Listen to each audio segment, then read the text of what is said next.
He's doing pretty good, but even though I mean I don't know much about Captain Oh, Captain America. America. Yeah, I mean I read there's the Winter Soldier, the Ed Brubaker run. That oh was yeah solid. that's a great book, but I mean there's a lot of stuff that I don't know about him. I mean I read this, I was laughing, but it was kind of, let's say, ridiculous at the same time. It was Captain America 300, Volume 1, and it was basically about Captain America and Red Skull were just beating the fucking shit out of each other, and the way they were talking, it's like, oh my god, this is pure comedy gold, because the Red Skull was like, you cannot defeat me, those that 70s or 80s type bad voice acting type Yeah. style. That's what I was hearing on the Red Skull. I'm like, oh my god, this is in a way kind of cheesy, but it's just funny at the same time. I can't stop laughing. Captain America is not making it any better. Well, I kept thinking the Captain America books have like always been a little cheesy compared to like the other Marvel characters, because obviously he's from like the '40s stuff, so it's from that era, whereas everything is like hokey pokey and stuff like that. True, you're right about that. I can agree with that. I mean, I always what's that word? I always looked at like Captain America's Captain America, but I never knew he was like that. So you got a point there. Yeah. What's up, Ethan? How are you? What's up? What's going? What was that? The Marvel idea that you wanted to talk about, Jay? Okay, so here's the thing. Remember I said 2008? Mm-hmm. I was talking about the Incredible Hulk film. Oh, Was it Edward Norton? Yeah, Edward Norton, right? Yeah. I found some stuff out, and I think we were talking about it, but I'll go with y'all. So apparently, you know how everything for these past few months we were talking, like we've like known about the Snyder cut, it was Zack Snyder's vision and stuff. Um, Richard Donner's vision for Superman, all that, everybody's vision, right? yeah. So apparently, Norton had a vision for his character and the Hulk, meaning he was gonna have it to where it was gonna be a two-part film. Oh, really? Yeah, Oh, and yeah, and he said the first one was gonna be about the origin, and the second one was gonna be about having the idea, like it was gonna be about having the idea of the Hulk as a conscious dreamer, a guy who can, handle the trip. He thought of it like as a Promethean myth in a way. That's what he was saying. Okay, I can sort of like see the Ang that. Lee Hulk. Oh, the one they Yeah, tried it to do sounds there. like that. I mean, granted, to be fair on that, the N Lee Hulk was that direction, and they kind of had that theme of the TV show on that movie. But I mean, the problem with here's what I think of the Hulk, and I think both Marvel wants to do it, but they're hesitant, and this is the same thing towards the Black Widow. They don't know if it will be successful, and that's why Wonder Woman came along and made it successful, and now we're getting a Black Widow movie. Marvel and Universal are pretty much the downfall of the Hulk's shittiness on his character development, and they don't want to give that character another movie because he's too much of a risky move. They would rather play it safe and do an unknown character than do a credible Hulk film. And it sometimes pisses me off where I'm like, okay, you're doing the Red Hulk, you're doing She-Hulk. Why in God's name are you not throwing the Hulk in or not giving the Hulk another shot? It really kind of upsets me. You know what I mean? Yeah, like Yeah.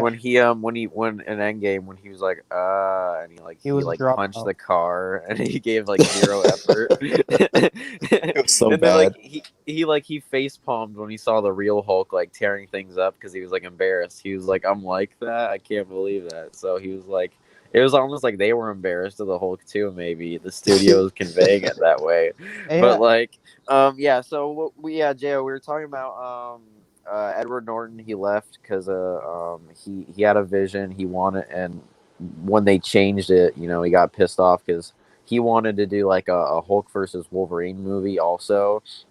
And then instead they made it in line with Iron Man, and he was like, "What the hell?" So yeah. He said it probably was because of brand defensiveness. They thought like, but they didn't like the fact that Norton wanted to do like a Nolan approach because that's what he wanted. He said he wanted to do a Christopher Nolan approach to the Hulk, making it a little more dark and Real, yeah, serious. realistic, dark, and all that stuff.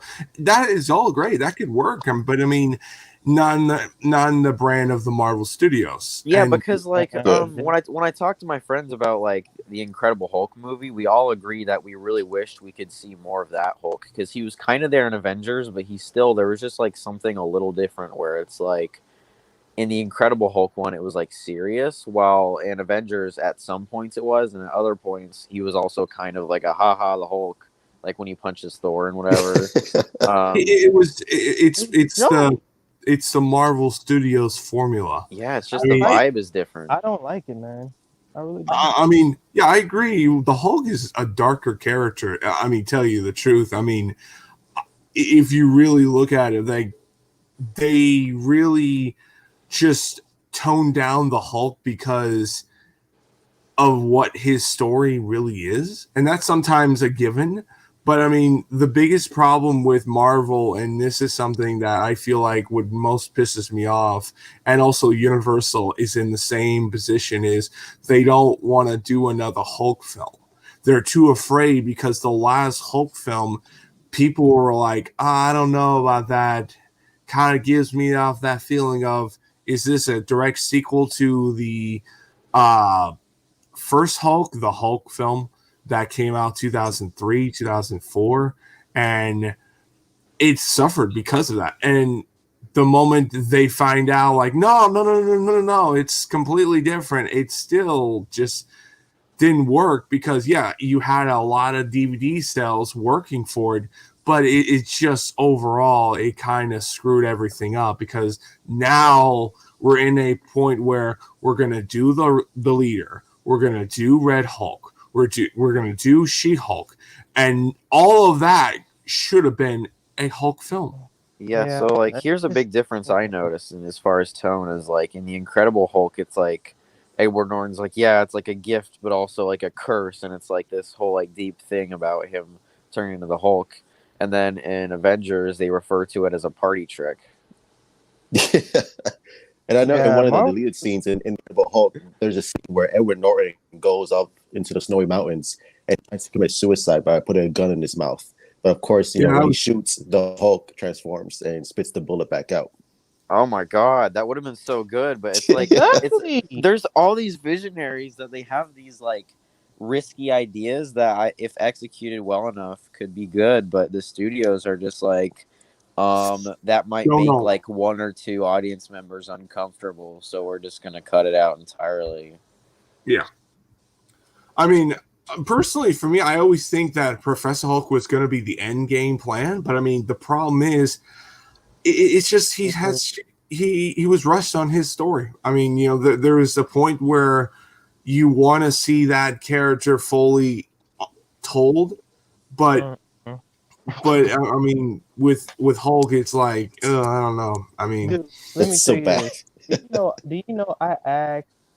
I mean, personally, I don't know. You guys are a fan of the Hulk where he had a family, both, and this was during that. I don't know if you read this, but it's pretty much about a run where Hulk was with Betty and she was Red Hulk and Red She-Hulk, and Red Hulk was there. His son Scar was there, and I think Abod. I think that's his name. Yeah, they did something similar with it. There was a Disney show called Hulk. Yeah, that's the Hulk. Yeah, I'm guessing that's what they based that off of, right?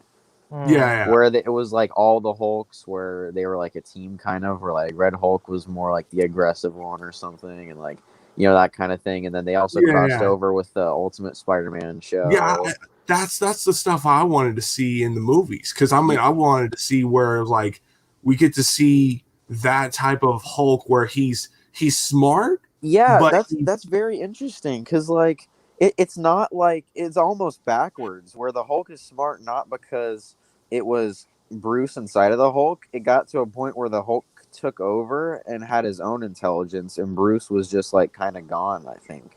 Yeah. yeah. But because he was still like smart and could talk and stuff, but he was also like actually the Hulk. I feel like So Norton's gonna do that, man. yeah, because like, and he also because in Ragnarok that kind of came out, but he still was a little like, oh, Hulk's strong, Dumb. right? I was would like- say I'm like, It was I like would argue because that's the sorry. most he's talked in a movie, I think, is Yeah. in Thor Ragnarok. But in that show, there was this part where they crossed over also with the Ultimate Avengers cartoon. So when they met Iron Man, they went into the Stark Tower and they were confused because they saw Hulkbuster versions of each one of them, like a Hulkbuster A-Bomb, a Hulkbuster Red Hulk, and he was like, Iron Man, what the hell? Why would you do that? And he's like, it's just precautionary. And he's like, and they like had a fight, and I think Hulk actually won against the Hulkbusters. Yeah, but I mean, I'll just say this. Yeah, the whole part where you get to see Hulk talk in Ragnarok. Yeah, that's probably the closest thing I'll probably will ever get to the Hulk I want, because that's when I think of Hulk. But I mean, Professor Hulk was probably going to be the end game, just to fully evolutionize that character. But it's just the biggest problem. Yeah, but he was a pussy. That's the whole fucking problem. big.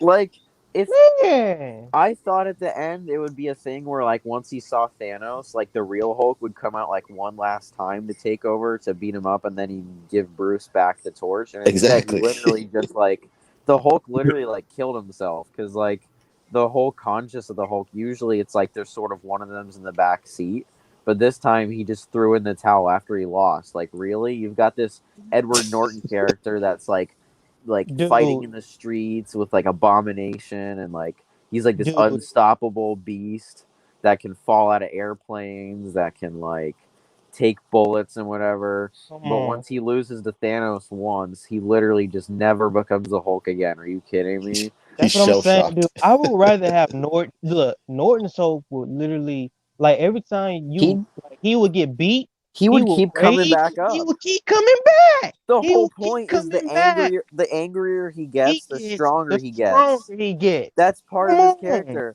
And Come instead of getting angry, he just like He's gave big. up. Edward He Norton was Hulk would big. not get up. He would get up he wouldn't give up. He'd get up angrier. And like every time he'd get knocked down, it would just fuel him to the point where cuz like the Hulk honestly the limit to his power is like kind of his anger, I've noticed. Sort of like so I just don't why did they do that? A pussy, man. Yeah, for real. It's Pussy. not. I don't even feel like it should be the same character because I And- know it's supposed to be an MCU movie, but with the whole recasting, it just doesn't feel like it's the same at all. This is Because nothing, no. Well, the character's not the same. Because Edward Norton Hulk wouldn't have done that, but Mark Ruffalo's, he just is like, oh, I lost. I'm just never gonna be the Hulk again. But it's I got nothing. put in my place. I Well, asked like 3 people, right? I asked my sister, I asked my friend, and we asked this dude at a store, and I asked him, which Hulk was your favorite? And you know what they said? Mm, Norton! of course. Norton! because they don't like. Here's the problem with that. They wanted to see the Hulk have a round 2 with that. They wanted to see the Hulk Purple fight Man. the Thanos. They wanted Yeah. to see a round 3. That's The let's Purple just all Man. say that. And the fact they didn't, now they're rejecting every little bout on that character, and they're doing everything they can to say that's not what my Hulk is. That's not an opinion; it's a fact. But the problem I feel, and this is something that they really should have never done, is now you pretty much made the Hulk weak. It's going to take an effort for that Hulk to get back on fans' A approval. bit. It's funny though, because even Lou Ferrigno, the '70s Hulk, he made a comment about how he yeah. hasn't been liking the new interpretations just because See? of he says it's like not even the Hulk anymore, and I mean he's pretty credible on knowing what the Hulk is. So another thing though, I feel like for the She-Hulk show, I feel like he's got to show up at one point in some sort of cameo or something, but I just hope, because people have been complaining since Endgame came out that they destroyed his character. So I'm hoping the writers of She-Hulk will do something to sort of redeem him a little and not just Yeah, they completely won't. because I'm calling it right now. They're not going to do shit on I him. don't think they're just gonna forget about the Hulk even existing and just barely bring him up. But I don't. Well, I I feel think like that would just piss people off even more. It just well, doesn't make me, sense. for me, I think what's going to happen is they're probably going to bring him for a point where it's probably going to be a flashback to see where the Hulk has been in the past before Endgame, and you're going to have that whole point where he just gives blood to his cousin, and that's really it. I mean, you're not going to get. Wait a minute. Why don't they just make a prequel like Black Widow? Because everyone Exactly. keeps complaining about, oh, Seriously. now they can't because he's Professor Hulk. Just make, because the whole point is like after the Incredible Hulk, he's like in the mountains or whatever, and there's like a time in between Incredible Hulk and Avengers. You could explore Yeah. that. You could Yeah, I explore think stuff they could. I even think after Avengers. I really feel like if this gets around the whole issue of now he's Professor Hulk, just make prequels. get Edward Norton But back. that would be just the icing on the cake because here's the thing about that. You do that, people will be still even more upset because now we're like, oh yeah, you're doing prequels, but you're pretty much gonna let out to where we're at right now. No thanks, buddy. That's where it's gonna happen. You're gonna have that you're gonna have that group of audience where people will be happy, but people will throw out that little nitpick where, yeah, it's in the past, but still, it's the same character that leads to Endgame. So why should it be?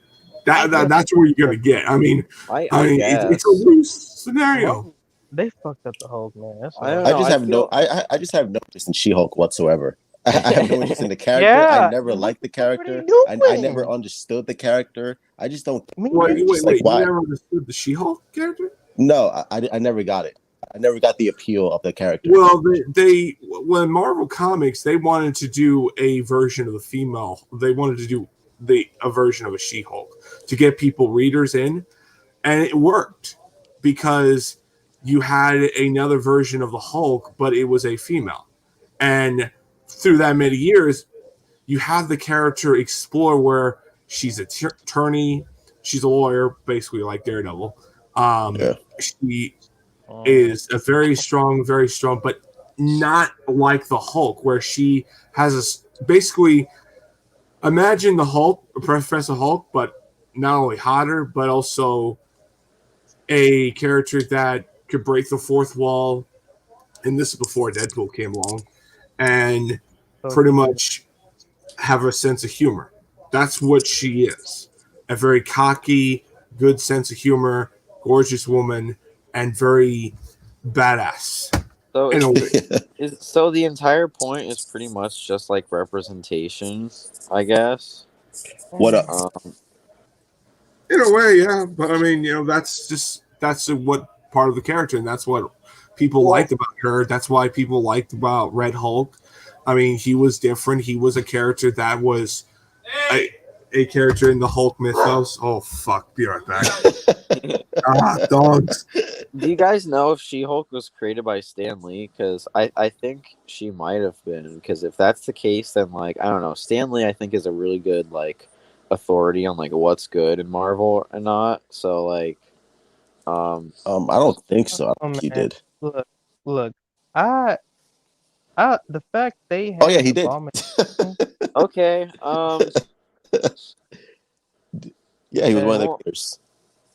Okay, well, I don't know. I trust Stan Lee, so if he thought it was the right move, then okay. But if it was just some random writer that was just out of ideas, and it's like, what if we just made a female Hulk, and then they're just like, that's the greatest freaking idea I've ever heard.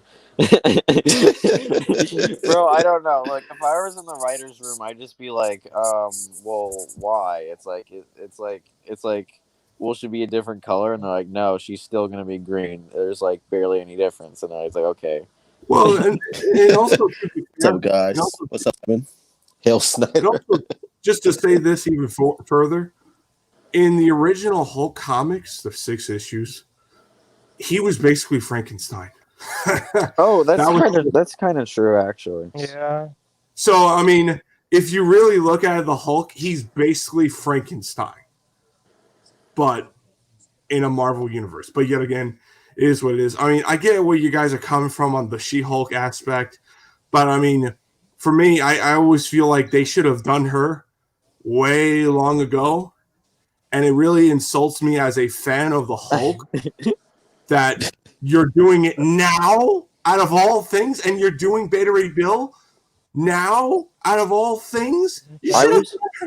Yeah, Beta Ray Bill should have came in like the Dark World. I don't even know why they made No. He should have came in Ragnarok, where the gladiator aspect came along. He should have showed up because it would have been a perfect time to introduce him. Now they got the excuse, oh, we got Galactus. He destroyed his world, blah, blah, blah. And we're going to go see Galactus after that in a Thor future film. And I'm like, oh, God, here we go. And I'm going to be just rolling my eyes like, you couldn't done. There are bigger characters than Galactus. I mean, you could have brought in. Galactus might be as big as they get, though. I think Doctor Doom is much bigger because you have him pretty much just be a threat of the whole Marvel universe. Who? Doctor Doom. Well, Galactus is Doctor Doom is probably like 5'11" maybe. So Galactus I think is really big.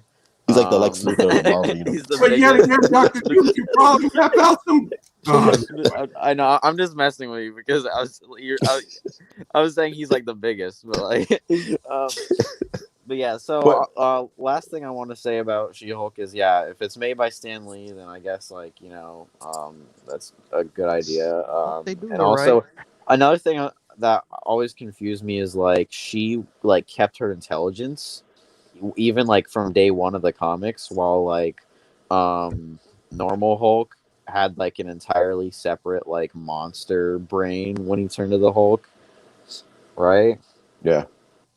So he's in just the two things. Just to go on more of your point, he had 2 Hulks. He had the Gray Hulk, which I'm still fucking salty down. Like, you're telling me Age of Ultron was going to have Gray Hulk? Why are you not bringing him in?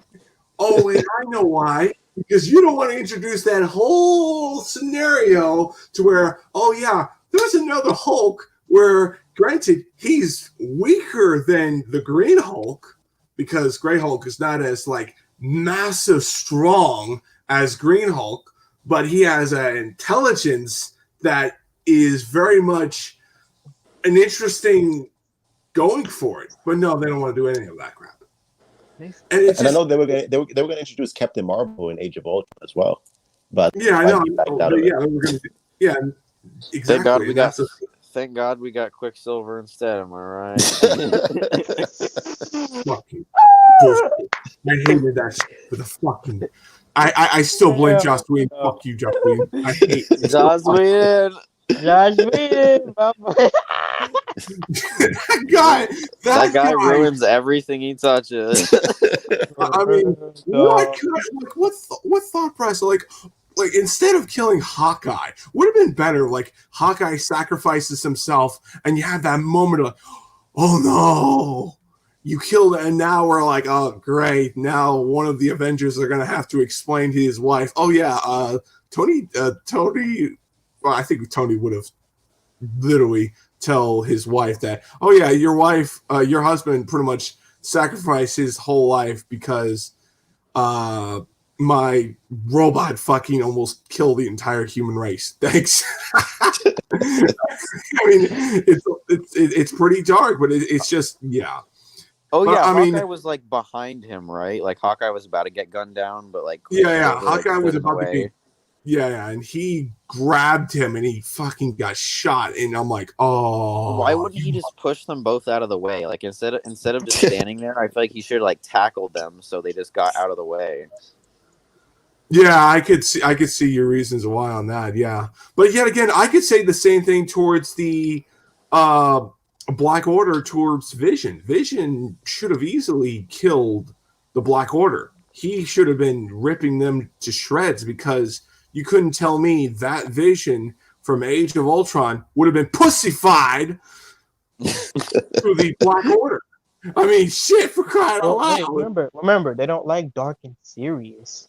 Yeah. Bro, they don't. I mean, the whole point was that they take the L in that movie, but at least make it make sense. Because I don't get like they're supposed to lose. That's the whole point. Like Hulk loses, Vision loses, but like at least make it like accurate. Because nerfing them isn't the same as them actually losing in a fight honorably, right? Nerfing them is just a bad way to do that. Well, for me, this is my biggest thing on the whole them losing. Okay, I'm okay with them losing. It's just that why did you have to have Vision out of all the characters be that one character that are like, yep, he's already doomed to be death? And I'm like, thanks. You just literally spoil his death. Now, I'm not even giving a fuck. I'm more pissed off on how you treated him because now you pretty much nerfed him to where, oh yeah, we're gonna make him to be a pussy fuck. And I mean, I'm more insulted than anything because yeah, as much as the Hulk fans who want to have Hulk get his moment and have him pretty much thrive and go forward, but the biggest issue with that is you have a character that is more powerful than the Hulk, and in my opinion, Vision could easily wipe out the Avengers if you program to really do it. And the way they done it, it's like you couldn't tell me he could have easily defeated the Black Order. It made no sense. The believability was just ridiculous. Because when you see him smashing all these robots, it's like, and also fighting the other heroes in Civil War, you're just kind of scratching your head. How does this character get defeated, but in Infinity War, and have him be one of that biggest icing on the cake, where he's that one guy that completes Thanos' whole mission. And it's just, in a way, it insults my intelligence. And also, me and my dad were talking about this because my dad was reading the books long time ago, and he told me his favorite character was Vision, and he was fucking pissed.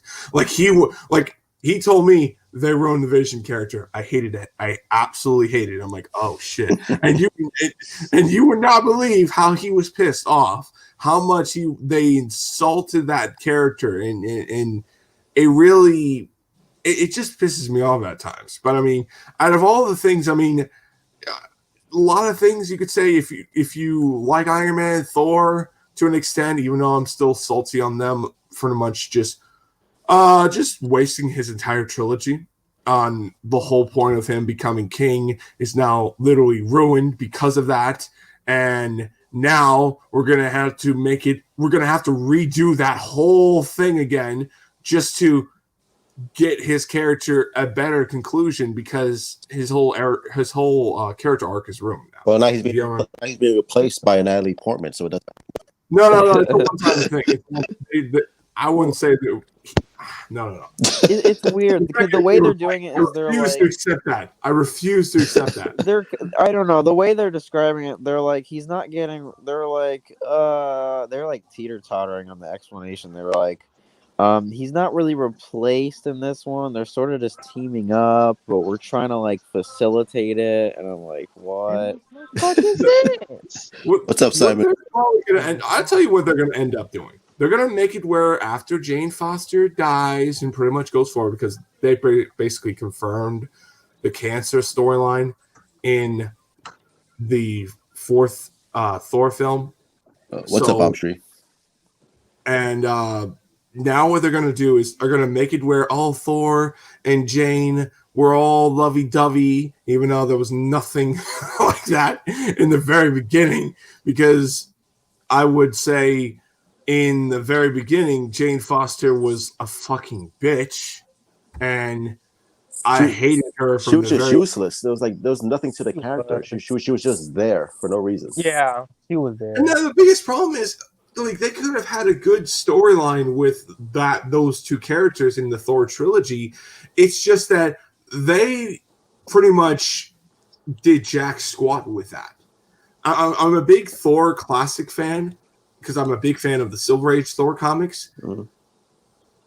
Thor was that really, let's say, Peter Parker-ish, like he loved her like no matter what. Yeah. That's the type of deal.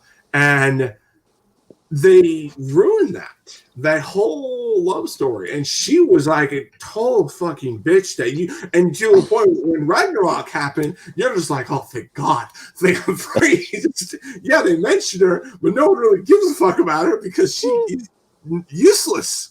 I mean, I could praise Marvel, what they've done and what they achieve and how many great things about them, but there's a lot of bad stuff that I feel like really sometimes hurts their universe. So much bad. So much bad. So, you guys hear that the Batman got pushed back from what was originally like July 2021 to sometime in 2022. Bro, what's awful about this is like, okay, I understand giving more time to make the movie like good, awesome, but what really, really sucks about this is we've got a trailer for a movie that's 2 years away. That's so. That's so. That's Why? so true. Plenty of movies like that. Well, it's too early to like, because now everyone's like, there's hype right now, but no matter how much we talk about it, it'll be like 2 years worth of streams and speculation before this movie comes out. I mean, personally with me, dude, I have the same feeling with almost all the other films. I guarantee you, most of the films that we're all looking forward to are probably going to even push back in 2022 because this pandemic, like I said before, has screwed movies so much. Black Widow, I guarantee you, will not get released next year. I guarantee it. I'm positive on that. I mean, same thing with Wonder Woman 84. I'm like, shit, the two female movies that everyone just loves. Bro, I was so looking forward to seeing, because even it was February 2020, but they pushed it back to November 2020. So I was like, okay, because I wanted to go see it with my girlfriend like next month, and then I look at and it said it's pushed back to 2021 sometime. A movie theater's open, like complete. Kind of, yeah, but like they're like the tickets I've seen ads, they're like 15 cents. Whoa. So like, I just feel like if all the movies that are safe in theaters, like all the states that want to open theaters up, we should open it and then put it on digital streaming for the ones that can. I think you're gonna make most of your money. Tenet, all right. So Tenet made, it was 200 to make, I think 200 million. And then they ended up making double that, I think, close to double. Damn, so they good. But you always got to count like I think 100 million for promotion. So maybe they lost. Maybe the most they lost was 50 million.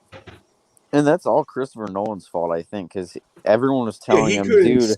Everyone was telling him, dude, no one's gonna go see this in the theater right now, and he's like, no, I want to release it in the theater. We have to. It must be experienced in the theater. And they're like, okay, so we could just wait to put it out, or we could put it on digital. Yeah, we're gonna release the movie now.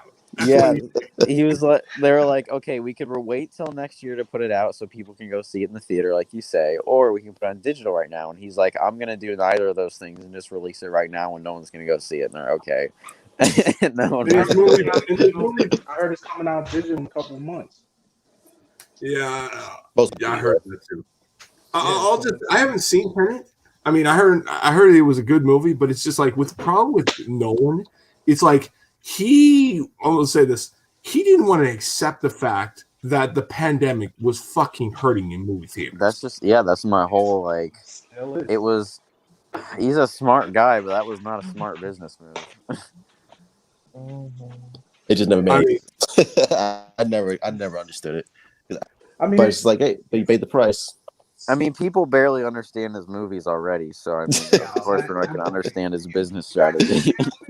that movie was like, I don't know, like I was like really trying to get. I got to see it again. I didn't get a chance to see it. So Yeah, I heard it's like really confusing and shit. Like you don't know Yeah, what the hell's going like on. Robert Pattinson said while he was filming it, like half the time he had no clue what the hell was going on. yeah, he said that. What the Yeah, hell? Robert Pattinson said that. Oh my god. that says a Like lot. he had the script and everything, but he didn't get it at all. I mean, I didn't think I seen it. I'm not gonna tell you how I seen it, but I seen it. And it was So like, But legally, yeah. I feel like at least didn't Leonardo DiCaprio at least understand Inception, right? There was some like collaboration, I think, at Yeah, least but with the message. The So how ending come like just Leo? confusing me. Like I don't know if the ending ended up if he was really in reality, if he was still asleep. That like Yeah, I feel I like still he don't know. tried making just like another Inception is what he tried with this. Like, But he said it has no connection to it. But yeah, I yeah, understand. it's not related, but I feel like from what I've seen, it's got that same kind of like, oh, it's got to do with like time kind of, and it's all like Yeah, deep and like confusing, and like you got to watch it twice and whatever. but yeah, and But then I heard the sound quality was bad in the theaters. Like it was really like the sound quality. really, oh, so it's rushed yeah. too. Oh my god. Yeah, so the sound quality was Yeah. horrible. I guess like It's some saying. people couldn't And then they hear were bashing the Denzel dialogue. Washington's son. They were bashing Denzel Washington's son. I think he's the main character in the movie, and I think he did a pretty good job. You know, I think they were everybody bashing like him. Robert Pattinson more. Nah, Oh, actually, Robert Pattinson, he wasn't really in the whole movie like that. Like Oh, yeah, like it was pretty much it was Denzel's son, and it's like I feel like everybody's just bashing him. They thinking like that just because he's Denzel Washington's son, that's why he's getting all the movies. But in reality, Denzel Washington likes his daughter more, like encourages his daughter more in becoming an actor than his son. His son had to work his ass off, you know. So let's see if he continues. I mean, Yeah. what I'm very curious on, and this is something like out of all the movies that have been pushed back, and I'm just like, okay, I'm dying to see when is Black Adam gonna get a release date or get a freedom. Oh yeah, that was supposed to be 2022, and now they just took Don't away that know. and just said we don't Yeah. know when it's coming out. Yeah, be announced. I could speculate that they're gonna start filming next year, but yet again, I don't even know that thing's gonna come out. I I don't. think that's a hoax. They're just trying to hype it up. I think it's really gonna come. Like they're just probably doing that just to see if the fans are gonna complain about it. Yeah, like The Rock has been trying to make this movie for like 10 years. So like, it's not. I don't think it's a case where they're still trying to work out the script because I feel like he's definitely got all that stuff locked down. Like 2012, he probably had all that finished. I think personally, it's just either him too busy with doing the film, or it's just things just keep on piling up, and piling up. And I think what the problem is with this movie's going to be is it's probably going to be like an okay movie, but had severely problems. Like very much like they could have done this, they could have done that, and it's just it kind of reminds me on that. And movie in particular, The Wolverine, the whole making of X-Men Origins Wolverine, they wanted to do the Japan storyline. They wanted to do that storyline more than anything, but Fox wanted them to go do the origin. Again, even though we know the story already in X-Men 2, but I feel like it's going to be that same quality of good movie, could have been a billion times better. What You know what I mean? the Japan one or the Origins? Yeah, the Japan the one. Japan one. The Wolverine. I actually saw that for the first time like last the month, Japan and like You guys didn't enjoy the Japan one? The I Wolverine? thought it was alright. Yeah, I thought it was good. I thought it was okay, but I mean, it was just my problem with the movie is they had an idea where, okay, let's take away his healing factor, and it's like, Yeah, and they I kind didn't of like that.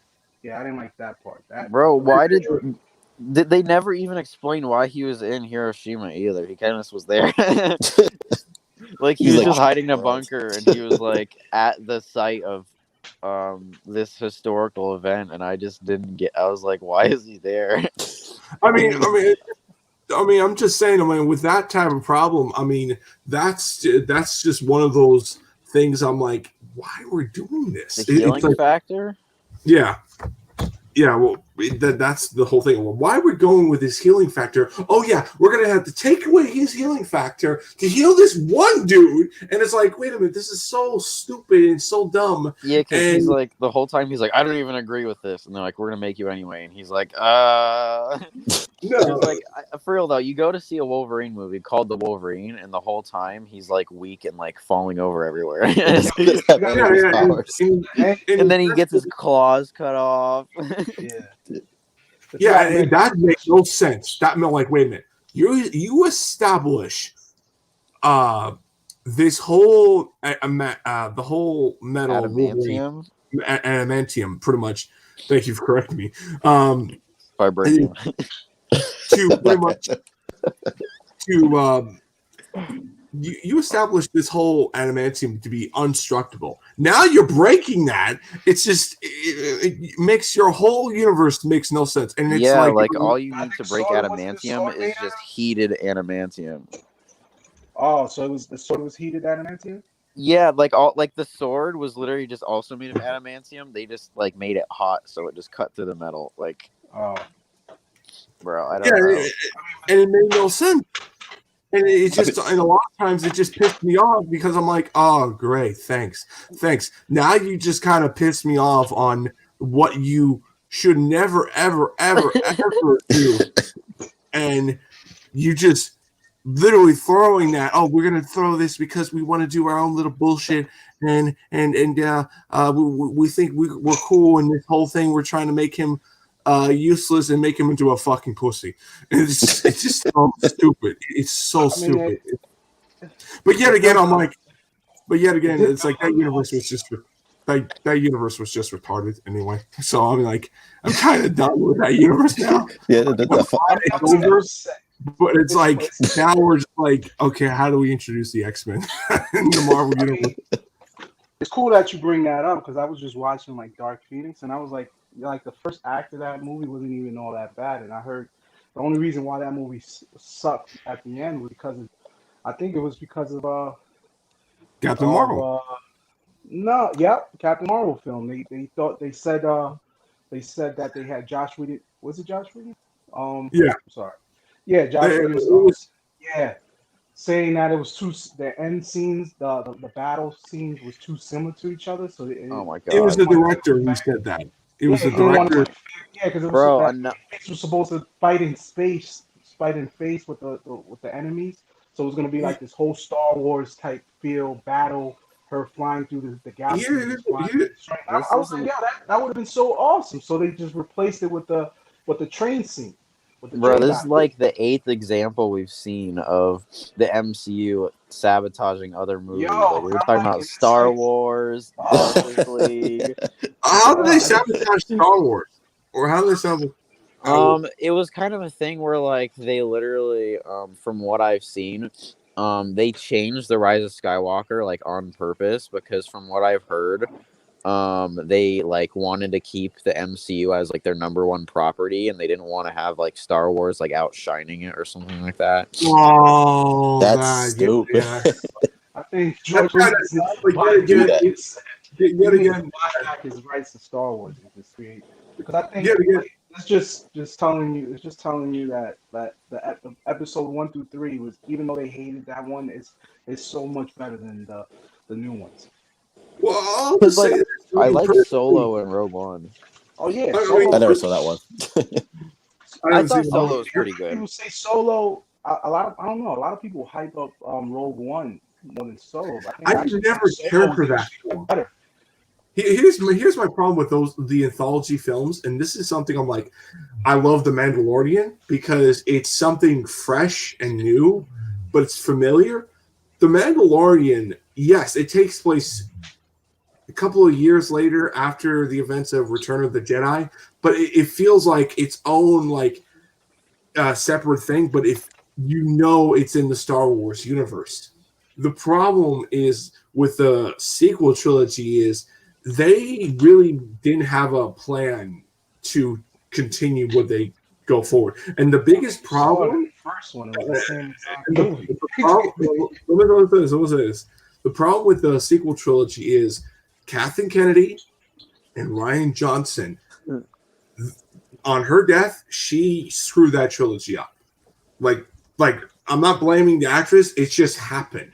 So when you have a legendary actor and that person passes away, and that person is the main character of your movies, like mentioning Black Panther, just for references, your trilogy is screwed because now you're gonna have to throw everything in the dots to make it different now.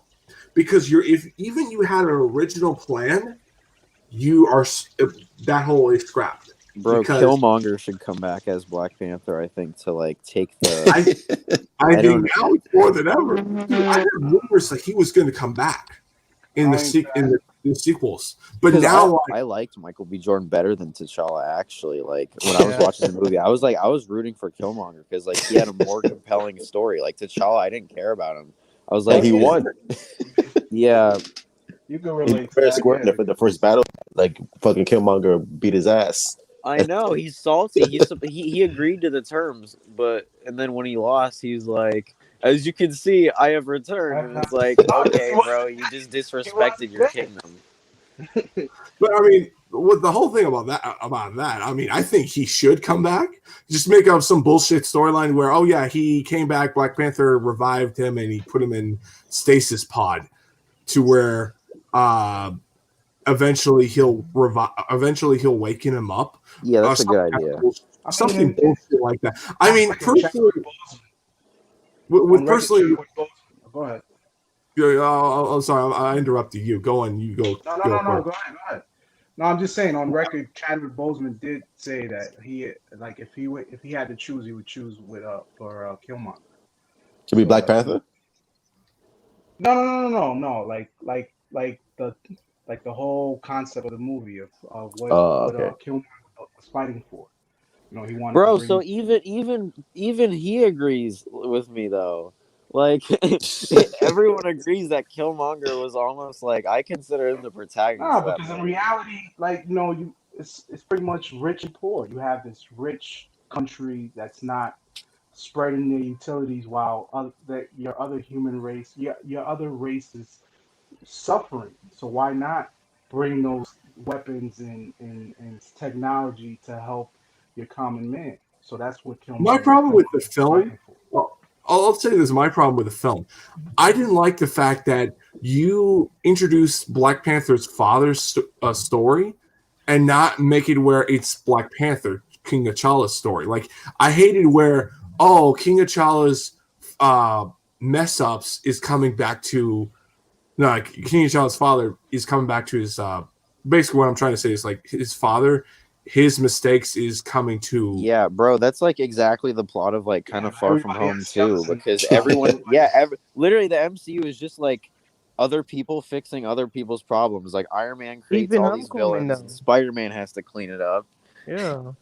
Well, to be fair, I mean, like, I think there's only a few things I would have liked that into a couple of franchises like Thor.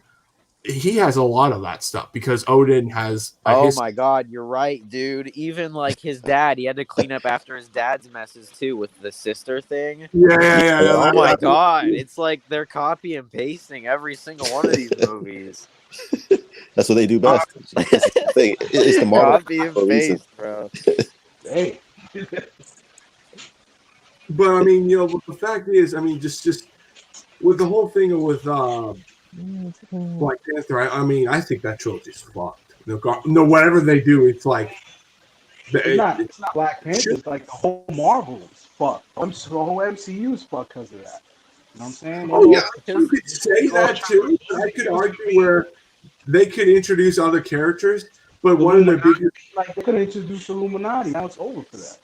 Oh yeah, that's the thing too. That's one of the biggest things. You could have had Black Panther showing up, the Illuminati, even though it would have been different without Iron Man, because he was like kind of like the reason why that whole thing is. Yeah, you're right. But they I even said Go ahead. Go on. What? Okay, Go so on. I said like 3 months ago that on the stream before that I feel like Marvel's only hope right now is basically just Spider-Man because the, Yeah. the plot line Spider-Verse. they're going Just the yeah, Spider-Verse. because what they're going for is like WandaVision, Doctor Strange, Spider-Man 3 is what I think is how they're like doing the next timeline kind of thing. Yeah. Because there's other Marvel stuff with like like I guess Galactus and Thor, but I feel like the main one that's like and like I mean there's the Winter Soldier one too, but that's kind of like extra. So I feel like the one that's going to be the most focused on is this whole Spider-Man thing. I did Because say Doctor before Strange is in Spider-Man 3. like because all the main Avengers like Hulk is useless, Iron Man's dead, Cap is basically dead. Spider-Man is like the only gem they have left to get people coming in as much. So this Spider-Verse is honestly Marvel's like only real like hype Yeah, thing that that's the I only can think benefit. about. Because do I Do you really? think? I'm going to say this. Do you think that they will have to eventually reboot their universe? Because that's what my No. prediction is. Like, Well, because that at this point nothing is a reboot either in Marvel and DC because instead of calling them reboots, they're just calling them other universes now because Yeah, the of the multiverse. multiverse. So they all can still exist. They'll just show different alternate parallel dimensions so instead. you think they could? Oh, okay. So pretty much what you're saying to me is like, do you think they're going to copy what DC's doing with? Oh, for sure. Because with the whole Electro thing and the Sam Raimi, dude, I feel like we might see more of Andrew Garfield stuff because the way that Sony and like, because I feel like there's a higher chance of us getting Andrew Garfield fighting Venom, Tom Hardy, instead of Tom Holland because the whole like I feel like Venom had the same sort of like feeling as Amazing Spider-Man 2 with like the cinematography. So I honestly feel like um, it'll be a case where they're going to copy DC again, but instead they're going to go back and show us more of what happened with like Toby, I think, Andrew Garfield. I feel like I also heard like rumors that they could just do some because like in 2004 Tom Cruise almost played Iron Man, so I wouldn't be surprised if we saw some sort of spin-off about that universe now because instead of making it a thing where whenever there's a recast, it overthrows the entire other person. It's just making them parallel, which is honestly more respectful to the actors too. I think because now when there's a new Iron Man or whatever, it's not um like overthrowing the king and like getting rid of the other guy and he's just gone now. It just means that there's They just respect the another canon. yeah, it's like there's just another angle we're seeing to where they both can like it's like everyone can have their cake and eat it too. Oh, okay. I like that. I like that. That sounds pretty cool. And I guarantee you, if Tom Cruise does play Iron Man, and that's just if they're doing that, they could do that whole trilogy of him if they really go for it. If it's successful. Yeah, and it's also a really great thing with like the Michael Keaton Batman because before instead of people arguing about which ones are better, everyone can just say, "Oh, I like Burton," and they both are canon. Because in this new Flash one, it's crazy how we see them both in the same movie. So the fans of Burton, he's canon. The fan of Affleck, he's also canon. That's great. I feel like that makes it awesome for everyone. How literally everyone can get what they want because they all are real. Multiverse. Yeah, and you don't have Marvel doesn't even have the multiverse. They don't have 20 different Iron Mans like in the comics. Because the multiverse. 20 different Spider-Man. I mean, characters is Spider-Man, the Spider-Verse. That's the only thing. Yeah, the Spider-Verse is like kind of the only thing they've played with. So it would be cool though because I know they're again this is just them copying DC, but like it'd still just be cool for them to do that because but it's not. I don't know. That's the whole thing. Because if they don't do it, like let's say they don't do it, their universe is screwed. I mean, I think in 10 years from now, once they establish the new Avengers, once they establish all these brand new characters, they're kind of screwed because they have like a couple of characters they could go with, and they just after they're done with them, what do you do? And Yeah, that's it's exactly like Endgame. It's like they peaked there almost. Because when you go see Far From Home and Winter Soldier, it's like, okay. We was and getting oh, shitty movies from DC for years, and Marvel was making trash movies also. And then oh Marvel, yeah, I remember that when they failed on multiple times, and the only thing they had good was the Ann Lee Hulk, the TV show, and it's just that now we're in Marvel's TV peak, show. and it's just like, what do you go after that? Because you're kind of at that point with movies where you're almost people are just going to be like, yeah, I'll watch you later. I have no really. Yeah, because like their only other card to play is stuff like Spider Verse. Because to keep people interested, if they do more standard style movies, people are gonna like lose interest. The only card they can play is like fan service type Spider Verse stuff. Because Yeah. this is stuff. Do you remember when they accidentally like the the J.J. Abrams Spider Man comics right now? Yeah. What they did is they accidentally tweeted Sony did or Marvel, it was a 4 made out of webs, so everyone was Oh like yeah, Brainies. they It were was like no freaking way Spider-Man 4. And then the second one after they tweeted was a 3, and I was like, really, why would they count down from 4? That's so mean.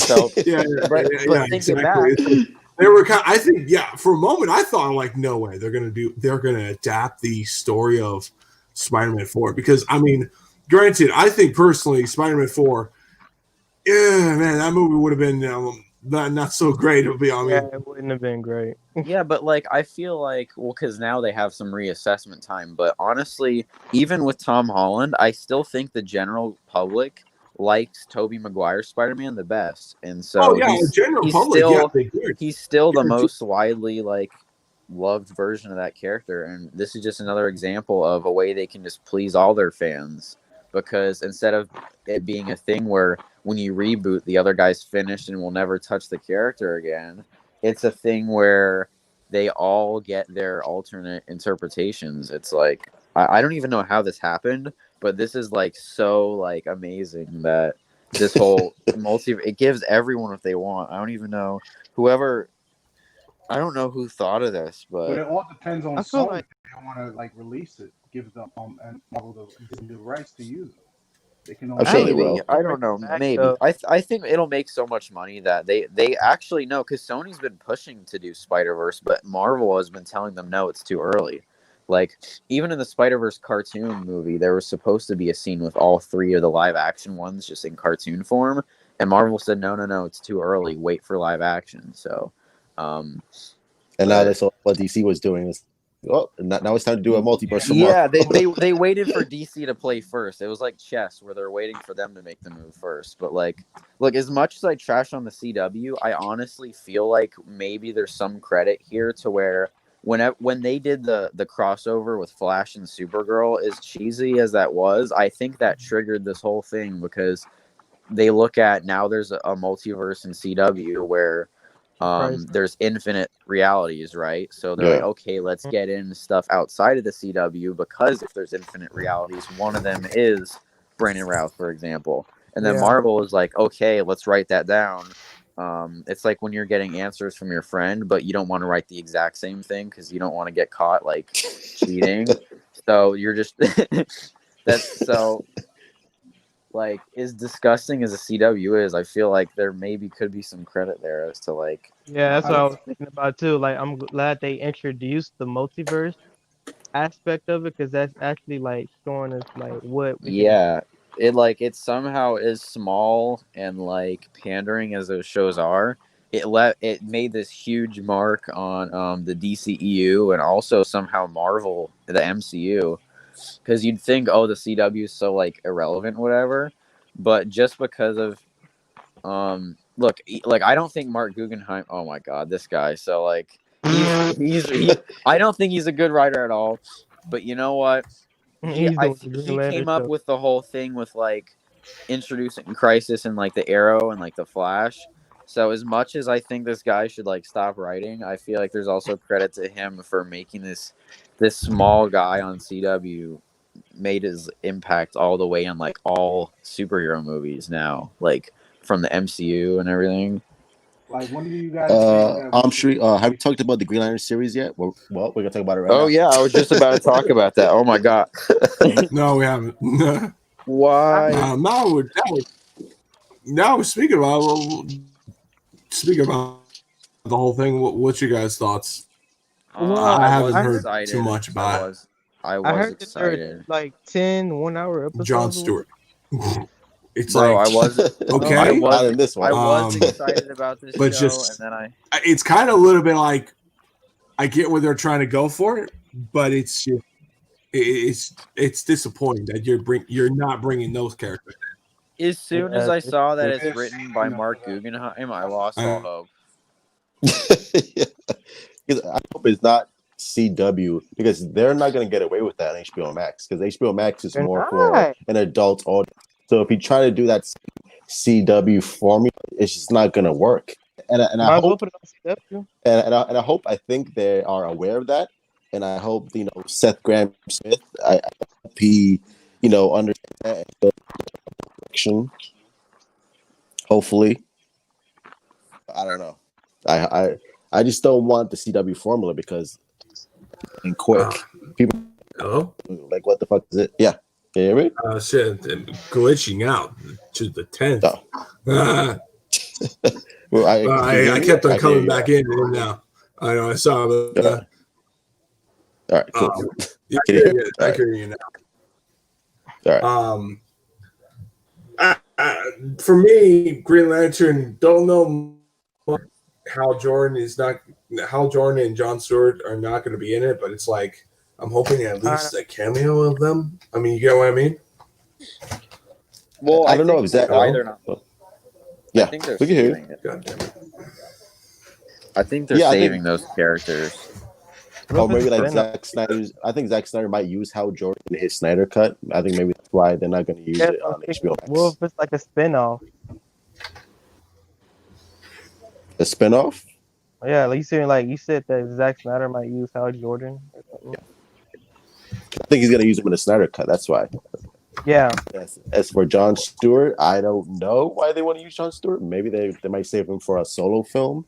Or Bro, everyone keeps talking about Michael B. Jordan as John Stewart, but I still want Michael B. Jordan as Superman, because he pitched a Superman movie and Warner Bros. Turned him down. I feel like now would be the best time to come back and say, hey, let's have a rediscussion about this. I think the reason why they turn him down is they don't know what to do with a fucking character. Because, I mean... Well, you know what? He does, so they shouldn't have a say in it. Like, and it's the multiverse. Bro, if they don't know how to use the character, give it to someone who does. I feel like, why do they be like, I don't know enough about him? Okay, well, obviously the dude pitching it does. I don't want to see him as Green Lantern, because I still want to see him as his What's pitch. up, Well, here's the thing about that. They had these are the type of studios that they don't know what they're getting themselves into, so they don't want to dive in another risk, because they try to appeal. Here's the thing why I see why they kind of given up on the character, and why he'll forever probably be a TV character, because they just don't want to take another risk on that character. They tried to appeal to the Christopher Reeve fans on Superman Returns. That failed. And they tried to do another attempt, a hardcore reboot of that character, and it got mixed reaction. And now they're like, okay, we're giving up. We're going to give off a couple of years away, and then later on, maybe we'll do it, which is probably going to be another reboot of the character. I don't know. It really kind of pisses me off that I'm like, we're in a very sad pickle of Superman, because I don't want to see him in TV. I want to see him on the big screen. His stories are bigger than TV. Like, if throwing him on TV, you're just throwing a spit in yourself. You're just throwing a spit. Yeah, and Joss Whedon was like, He's a pussy. maybe DC's better suited for television. That's so disgusting that he'd say that, bro. But like Henry Cavill signed on for like 6 more movies, so like Yeah, people love Henry Cavill. Like even if they're not the biggest fan of his movies, they love him. They love his character. Yeah. And I think when the Snyder Cut's released, they're gonna see what Zack Snyder's intentions were, the original intentions with the character. I want to see him on the big screen too. But again, it depends on movie theaters. Are they gonna be open next year? Like I understand, like they want to do Superman movie. Yeah, so that's like okay. So your best option is HBO Max to see more of Henry Cavill and his interpretation of what Zack Snyder's doing with the character on HBO Max, instead of like hoping and praying when the fucking movie theaters are gonna open it. For real. I mean, I spoke to a friend. They told me Florida was fully open. Is that true? I agree. I mean, the fact is, I haven't heard anything about that. Yeah, that's crazy. I don't know, man. I have a friend that he's like one of those like guys that don't believe the government type. They think it's like government doing because of, like I couldn't believe. But what I'm trying to You get sound at like is a comic book character. if they're fully open, like I'm sure other states are open, so I'm sure movie theaters will be coming soon. But if it's not, then I wouldn't even hold my breath. Like just put it on digital. I don't understand. Why don't you just put Wonder Woman on digital release? Like what's the big deal? Put up Black Widow also. Like as long as we see the film, it's just they think that Black Widow's gonna make $1 billion. I think I know, but it's like I don't know for sure. But it's like my whole opinion on that is Disney doesn't want to take another risk on that because they tried it with Mulan, which was a fucking failure from the beginning. I mean, why would someone watch a Disney movie if all they're gonna get is nostalgia? Throw Black Widow, I guarantee you, people will throw money at you. And that's the problem that Disney had. Bad business mind, stupid thinking. Oh, we're gonna have Milan to be our big exclusive. No one's gonna touch it but this brand. But when after and the no one fact, cares. they're selling it and fucking in that too. And, and you have it where all the platforms are selling it now. I'm like, great job, Disney. Great job. Bro. Disney's stupid, dude. That's all I gotta say. They don't know how to do shit right, man. Yeah, because they're probably gonna be like, well, it looks like the digital release business model does not work. But bro, you test ran it with a movie that no one wanted to see in the first place. Why didn't you test run it with a good movie like Black Widow? They're gonna be like, well, I guess we can't do at home theatrical releases. Bro, it's not the format's problem. It's that the movie sucks anyway. Yeah, but that's Disney's fault. They hold their fans to high regards. They hold their fans to high regards. Okay. They were complaining about Lion King being the same movie. So as soon as Mulan, does something different, and it's not the same movie. They don't have fucking Eddie Murphy as a dragon in the movie. Then they want to complain and say it sucks. So it's like, well, what do you want? Do you want a different movie, or you want the same exact movie like that how the cartoons were? Just watch the cartoon. Yeah. I mean, I thought they were gonna. Here's the thing about that. I thought they were gonna do the Milan story, like the actual person, because if you look at the story about the person is a lot more tragic. Granted, I don't think they would do the ending part, but I was hoping they would show what was the war like, how much it affected her mentally and physically. Oh, no, Disney not was really. Go that deep. I have a lot of Asian friends. Yeah, I thought because the way they were talking and the way they were discussing on that movie, it's like they were trying to go for the history and the whole culture of Japan and everything. I'm like, oh, okay, this could be a really good start, even though they probably won't do that dark, depressing suicide. But yet again, with the whole part with Disney on them trying to go for a darker direction with that movie, it would have been a great watch. But now I hear all this stuff. They introduced a brand new villain that no one really cared about, and I haven't seen the movie, and I saw it. I probably won't watch it.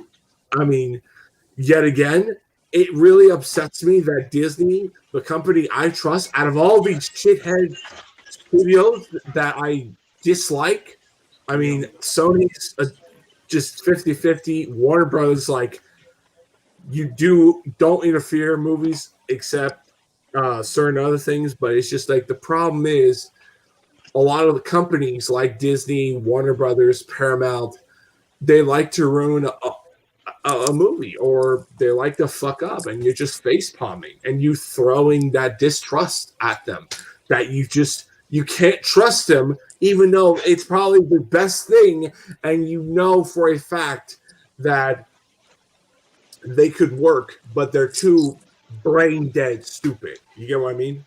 Yeah, I got it. The reason it fixed because it was Zack Snyder. If there were anyone else, they would have held Man of Steel on very high level.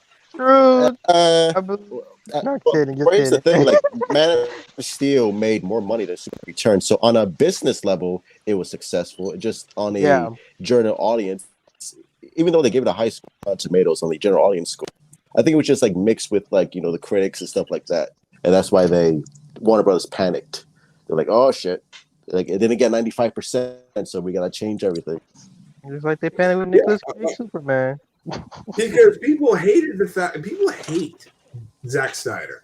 I mean, it's like these two fucking people. You have these studios that don't like him, and you have the group of audience that fucking hate his movies with the plague, saying he's just too dark. He's ruining everything. He's ruining Superman. Bro, Batman vs Superman wasn't even that dark. They could have gone for, and then I've also got my friends though that complain that the ultimate cut wasn't dark enough because they're like, why would they pay for? They're like it's not even rated R. Nah, but the ultimate edition. Oh, you talking about in theaters? All right. Yeah, it was PG-13 in theaters. I mean, personally, They show that ass. I'll just say this: I like Zack Snyder's Batman on the way how horror-ish on he treated Batman, the way he crawled as a bat, the way how much he was scary and threatening, and that whole part where he was beating up all these thugs. I'm like, God damn, 10 and 10.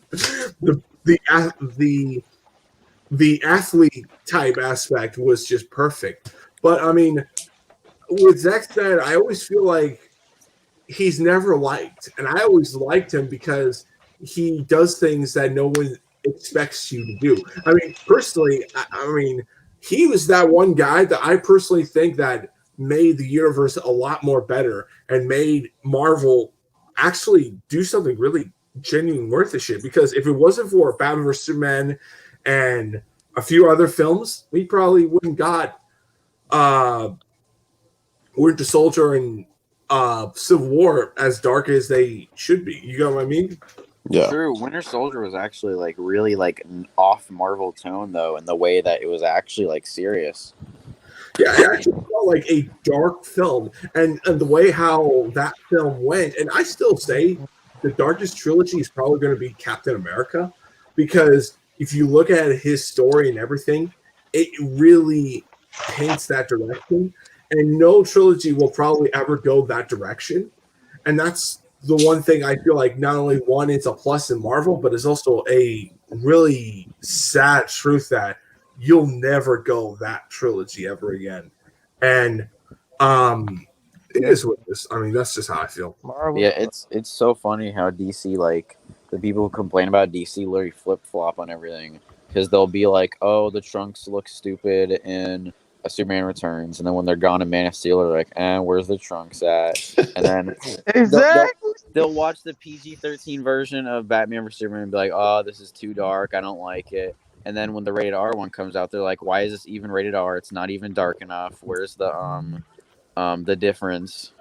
And the people who like, complain about Zack Snyder's Justice League being too dark, I think they're really going to complain when that movie's released, because Zack Snyder's going to do some dark shit in that movie. Bro, it's not even dark. It's just emotional. Like, it's a drama. They're gonna look at, like, oh my god, it was very bland as far as the core things you could connect with in Justice League. So in Zack Snyder's, they're gonna be like, I feel too much in this one because they're gonna look at the Flash actually having like a compelling story. They're gonna be like, "Why do I care about these characters? This sucks." And I Oh, think that's dude, what. I mean, I wanted to say this. I mean, the fact is, you had I don't know about that. I mean, I personally think with Rotten Tomatoes, it's more like what they prefer and what they're Yeah. trying to throw their own agenda. Because I mean, out of all the studios, out of all the things, I mean, Rotten Tomatoes has fucking killed a lot of things that I really personally feel like don't deserve it. Like um War ZV Wars, I think it was a TV show on Netflix, and they really hammered that shit home. And I just feel like, what the hell? Or they praise the last Resident Evil movie, and it's like, you're kidding me.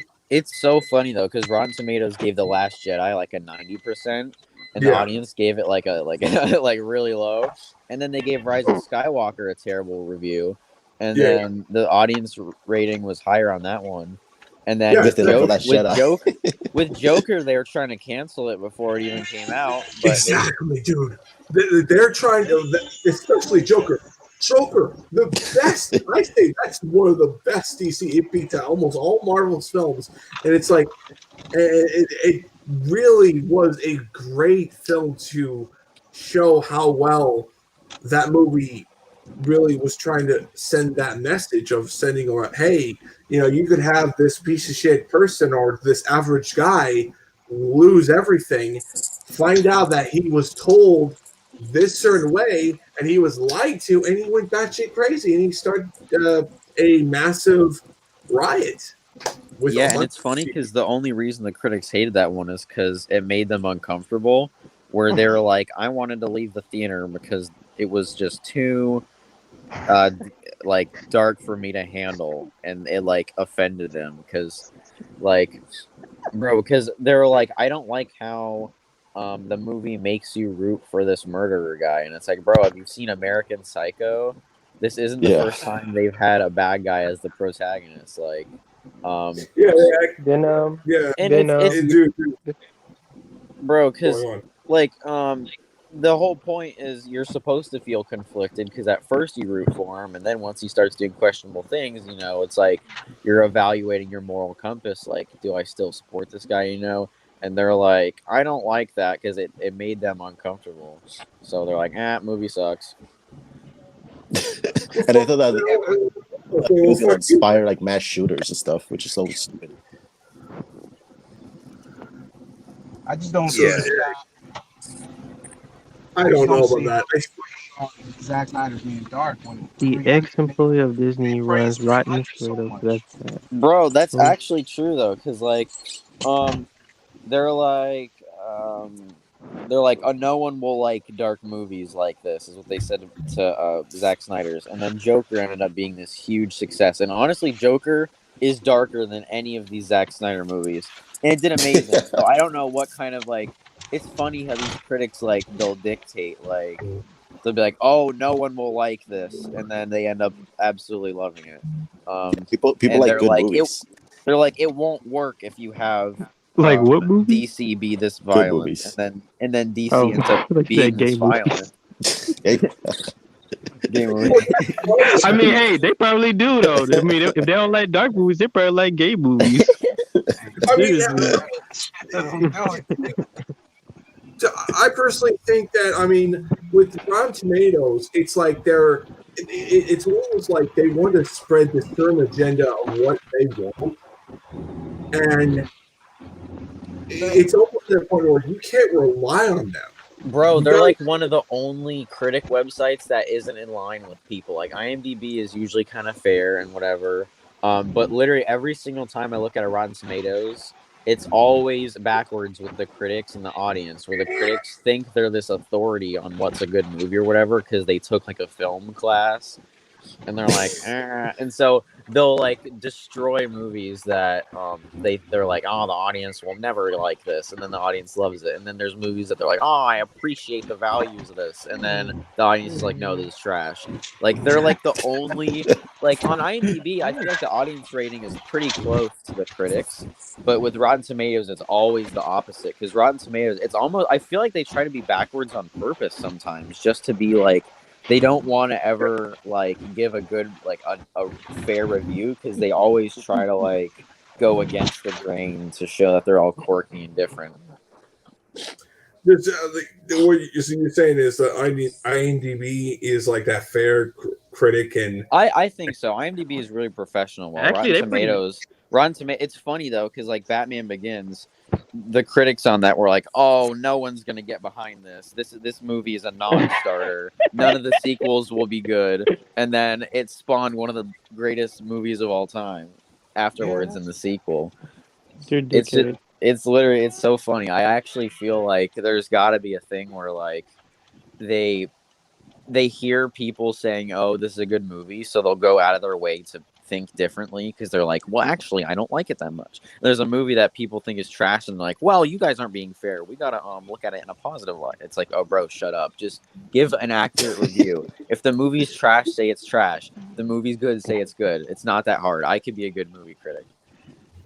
I mean, I personally like a lot of things where it's like, if I like something, I like it. But I mean, the problem is, I just feel like when it comes to trash movies, it's like, dude, they should be criticizing it.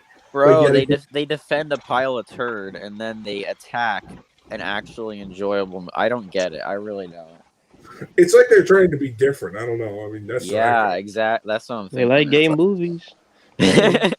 Yeah, they're like, I wonder what they gave Guardians of the Galaxy to. They're probably like, this is a fresh. I mean, that movie kind of. Speaking about that movie had a lot of swearing in it. Guardians of the Galaxy. What? Actually, I like I was saying, like, I feel like it's one of those Marvel movies that were kind of like, compared to the other ones, Guardians 2, I thought was kind of just like filler and bland. So I feel like Rotten Tomatoes probably was like, this was a very enjoyable cinema experience. And then the fans are just like, it was okay. Because like, on some parts of it, I was really getting bored when he was just like with his dad, like having fun for like half an hour of the movie, just on the planet, just hanging out with his pop, like throwing a football. It's like, where's this going? And at the end, he's just like, I killed your mom, and he's like, no, and he pulls out the guns and just blasts him. He's like, you can't kill me, I'm a god. And so they like, I don't know. It was a very like It was a very interesting. It was an interesting movie. Rotten Tomatoes literally made a video where they said they are going to rate the Snyder Cut. Wow. Bro, and Screen Rant pisses me off too. Screen Rant tries to sabotage movies as well. I'm sure people are, at least critics are going to try to sabotage the Snyder Cut when it gets released. They can. Bro, they tried sabotaging Joker. It didn't fucking work. Yeah, people already have their minds made up about the movie, so it wouldn't surprise me if they give it a poor review before the movie comes out. Yeah, bro, I know, it's like, I feel like it's they're losing their power, because people are starting to realize how wrong they are. Like with the Last Jedi thing, everyone's like, they read the reviews and like, okay, this is gonna be a good movie. They went to see it and it was like, no, what the hell, a 90%? Like that, like The Last Jedi is one of Rotten Tomatoes' highest rated Star Wars movies. When for the fans, it's one of the worst in the series. So they're like, Rotten Tomatoes, do you have like brain damage? So now, and then they did the same thing with Joker. They're like, this movie is too confusing, and then everyone loved it. So even if they try to say, oh, the Snyder Cut didn't live up to it, I don't even think anyone's gonna listen to them. They're like losing their influence power. Man, everybody gonna be nutting that Snyder Cut. Right now. I'm a nut. I might nut 5 times. They're like, the Flash is a compelling character in this one. I'm a nut every time I see a new character. I just can't wait to see Darkseid completed. That's all. Yeah, real Dark good. Side's gonna be dope. Bro, because That's what people I'm are like, Ooh, bro, Dark Side. people keep being Big like, nut. they keep being like, oh, he looks terrible in this trailer, but the movie's a year out, and even like Thanos looked different in the teaser trailer than he did in the final movie. So obviously he's gonna look better in the final thing. I don't know why they're like, I mean, firstly, yeah, it's People- already good. So and it's only gonna get better. The side looks amazing. Yeah, look, see, Yeah, he look, looked cool. I agrees, personally like think- Screen Rant. Speedrun's trash. And they always, they're I also personally think Screen Rant is just like we got this covered. Well, they'll start like spreading around BS theories and reporting on it like it's real news. Well, I think that's like most of the bloggers on the internet, where they just false reports and like yeah, none of I it's only true. trust Nothing makes I only sense. trust like Variety and Deadline as like for the actual like once I see like IGN too, because IGN will speculate, but once I see them definitively report that someone is casted, like I believe that because they'll put a tag that says rumor or speculation, Yeah. but stuff like Screen Rant, they have no clue. Like they just lead you on. That's like 50% of the YouTube channel. It's just like all yeah, and, Breaking news, like fucking Michael Fassbender is the Flash. Like, I think like 50%, or maybe I don't know. I'm not even gonna give it. Like maybe 40% is just hating on Snyder or anything Snyder does. Like it's on YouTube. Bro, Screen Rant never even reported on the Snyder Cut trailer. Like during DC Fandom, they posted about Batman and Wonder Woman, but they skipped over the Snyder Cut and didn't even give it any publicity. If that's not biased, I don't know what is. Because I think they were embarrassed that they were proven wrong. Yeah, so they just like fans no more. it'll never come out, and then there's a whole trailer, and they're just like, we're not gonna report on this. And they got embarrassed. Still count like film guy like criticizing Collider or something like that. Like Yeah, Collider is also kind of like that too. Yeah, Collider sucks. I think Collider is like Screen Rant as well. They give off the same vibes. So I think they did a report like saying like Henry Cavill not gonna come back for additional photography, and then fucking like a day later they said Henry Cavill will be coming back for additional photography. I know, and they use a really old quote about the additional photography thing, and they report on it like it's current news. I don't know if that doesn't say bad journalism, dude. Oh my god. Oh, they tried like they're trying to make it sound like the Snyder Cut was never finished because Zack Snyder's he's gonna reshoot. Like no, he's adding more to it. he's setting it up for like future movies down the line. They're trying to like criticize it, saying, "See, this is what we're saying. He's trying to make it better now because he has a second chance." And I'm like, okay, so that's exactly what we want. Like, I mean, people. Let's just say this: people really love Joss Whedon's version. Don't want Zack Snyder to come back because if you do this movie because once you do this movie, they are going to show what Warner Brothers and Jeff Johns' true colors. Like I said multiple times, the only thing that they have to fear is this. Look bad, though. What? They already look bad just by the film being released. I know, it's like they're all afraid of this movie coming out. Worse. Like, these fans, like they say one thing, and then when the truth comes out, they're like, oh yeah, just like they were claiming that Warner Brothers Warner Media only allowed Snyder to release the movie. So whatever he shot, that's it. So no reshoots or any additional footage or anything was going to be paid for. And look, we got an extra 70 million on top of that. So it's like, it's like these guys don't they just don't believe anything. They just try to like deny everything, and then they go on to the next. They try to bash the Snyder. Real quick, Igor, what's up, bro? DC Daily didn't even acknowledge the cut announcement. Yeah, they didn't. They fucking ignored it. How you have a show on YouTube that's based solely on DC properties and you don't even have the Snyder Cut? That No, like this is a Bro, DC it's channel, literally the correct? core of I feel like they DC. don't even like Everything else is like side projects compared to this, and they're treating it like it's the side project. Like Justice League is literally the core. I'm still upset that Warner Bros. Haven't even released the Snyder Cut on their page, on their YouTube page. Like, I'm like, yo, that shit is upsetting me. I'm like, yo, why, yo, you guys stoop so low that you don't even release the Snyder Cut on your page, and you're probably gonna make money out of that. Like, it's all gonna be in the house, in-house. And I think that's why AT&T like stepped in, because they looked at what Warner Brothers was doing, and they were like, "What the fuck is this? It's like this is garbage. You don't know how to handle these properties at all. Like, why are you like trashing this when this is like a money maker? Like, people like this shit. People are willing to pay for it."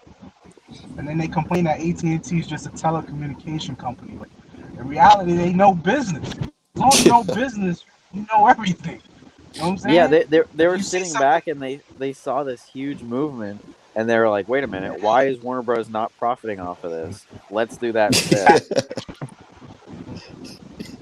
And the fact that they had all this footage locked up in a vault, and Warner Brothers never gonna release it, like that tells That's you so everything crazy. right there. Warner Bros. Literally Warner Brothers is stupid. They look embarrassed out there. Dude, they lock up everything for stuff they'll never use. Like even Richard Donner though. Even that. Up. It's like they keep this stuff, but they won't give it to us. Bro, I know they lock this stuff up. They don't give it to us though. They locked up the return suit, and they didn't give that to us. They're just like, yeah, we're just gonna keep it and not let it be on Crisis. I think they should just clean up house on Warner Brothers. I know. Whoever's involved in just clean up. Why is the Warner Bros. Vault like as secret as the Pentagon as far as what they want to keep and not release to the general public? It's like, no, this is classified. Like with the air cut and the Schumer cut that's going on right now. Just like people want to see the air cut. There's so much good stuff that it's like yeah, it exists, but you can't have it because we're just gonna keep it locked up so no one can see it. Like, why? It's not classified. Have you seen everybody supporting the haircut? I've seen Cedric the Entertainer support the haircut. Like all these celebrities. Have you seen those videos? Cedric? Yeah, Cedric the Entertainer. Was he in it? No, he's just sporting it. Oh yeah, I'm surprised. Yeah, I didn't even know that David Ayer wrote the script for Fast and the Furious, the original script. That's why he was so close. He did? Oh shit! The whole thing is really the fucking cut. He wrote the script. Crazy. I'm like, I saw like Ice Cube also did a video on release the Schumacher cut. What the fuck? Wow! No way. Like everyone like see these cuts, and I think it's gonna happen again. I think it depends on the Snyder cut. What happened? I didn't really like. Do you think the Schumacher cut's actually gonna be different, better than the original? Like how they say it's more serious. I think anything that'll be less of the Warner Bros. Tampering will be a better cut. Like take any movie and give us the version that didn't have the producers tampering, and I automatically believe it'll probably be a better movie. Yeah. Tell that to X-Men Dark Phoenix. Bro, for real. I'm telling you, like when I heard of that, I wanted to see a scene like that. A big spike, like relaxed galaxy. I'm like, oh my god. Like I'm just upset that it ended that way. Like the whole franchise. I never even saw the movie, so I have like to compare it to. Never saw the X-Men movie though? I didn't see Dark Phoenix. I didn't see that garbage because I heard it. It was garbage. Have you guys seen New Mutants? No. That's another one that's in theaters. Yeah, but that really never. What's that word? I seen the movie. The one movie that really should have never came out. That's probably true. Yeah, it was so boring. I mean, I never felt like I mean, personally, I knew it was bad, but I never felt so bored in a superhero movie. Even Fantastic was some entertaining than this. I never saw that movie either. Well, that was another It thing where surpassed- the director of Fantastic Four was like, yeah, the version of my movie I wanted was like, way different than what came out. But what's weird is people were asking him if he would want to release his version. He said no, so I don't know. No, he Like- said there isn't. He said there isn't. Oh yeah, he said there's not a version of it. But before he was like, yeah, they tampered with like what I wanted to do with Fantastic Four, so it came out differently. But yet again, I mean, he's the type of guy that I heard in many multiple videos. He hated the Fantastic Four.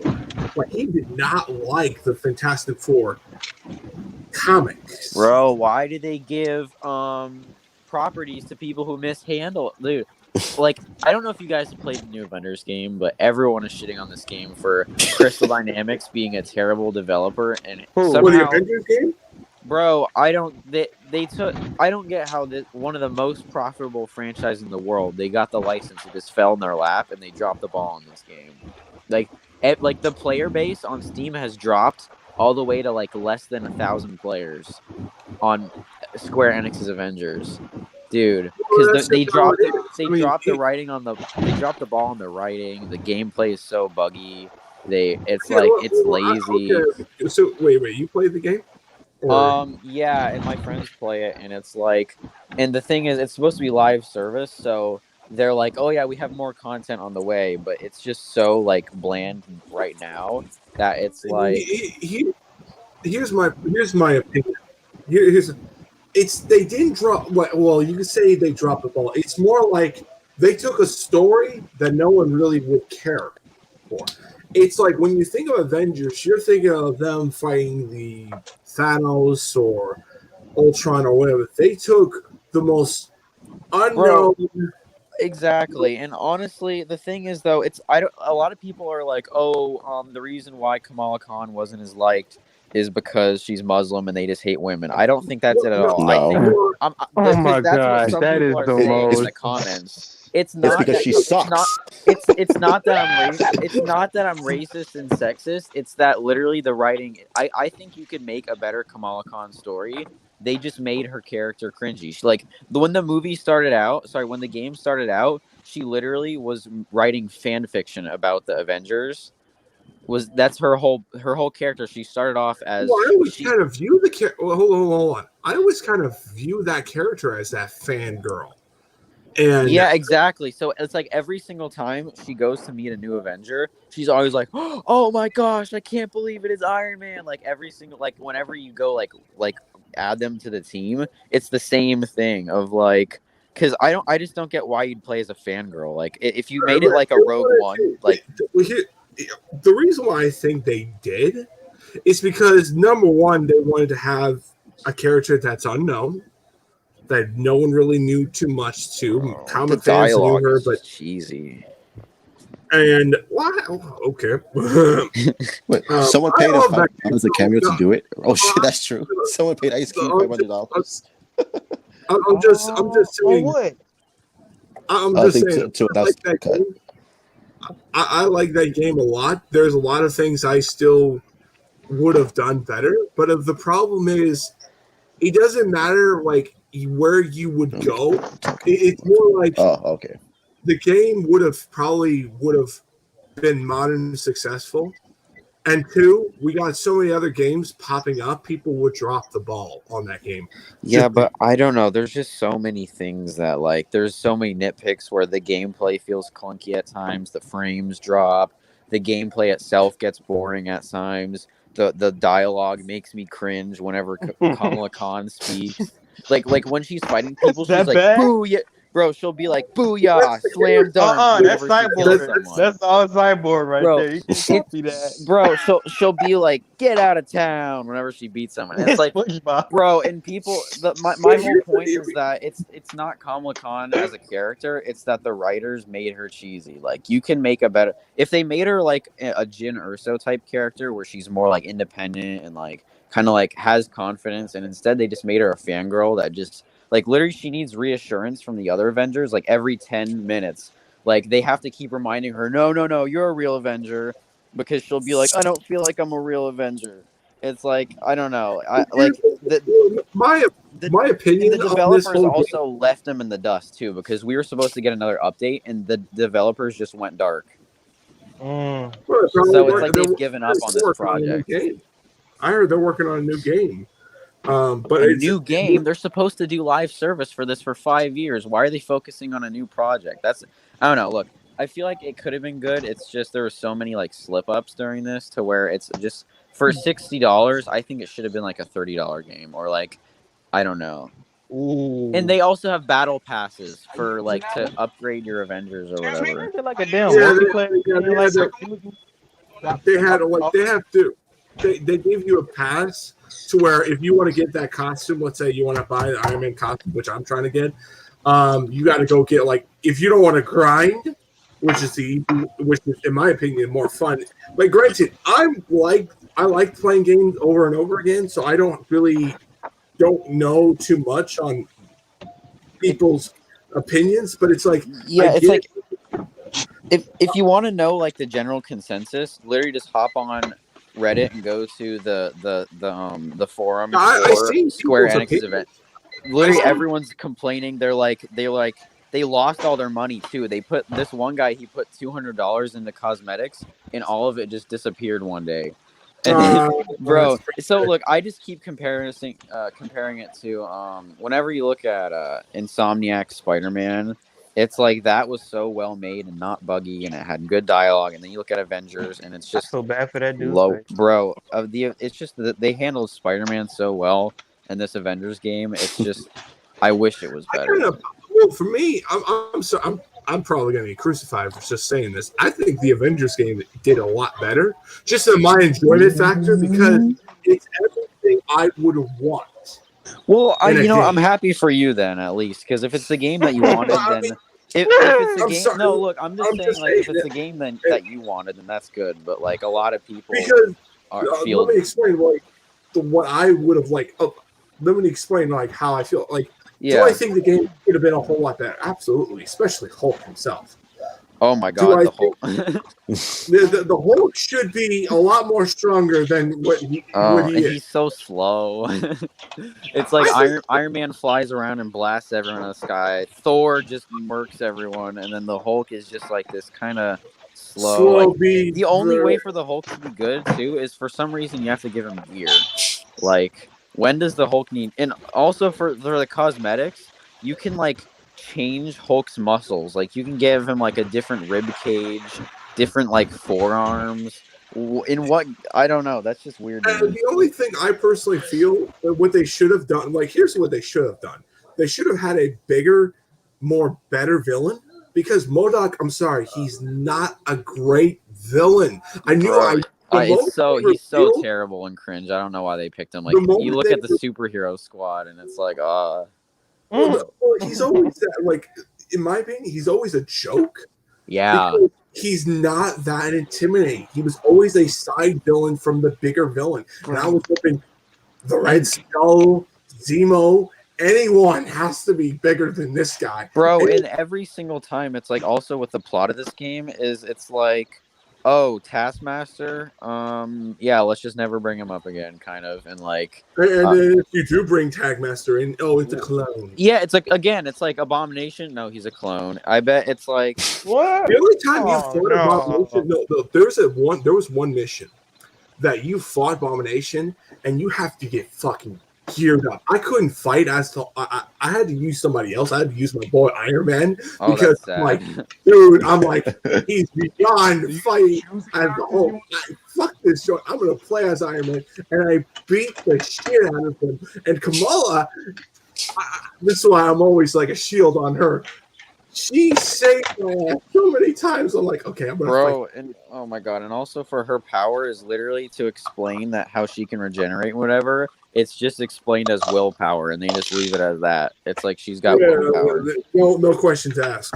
No question asked. Also about Captain America, there you kind of just leave that storyline kind of just, oh look, there's Captain America. It's like, oh look, Taskmaster, we're just not gonna bring him up again.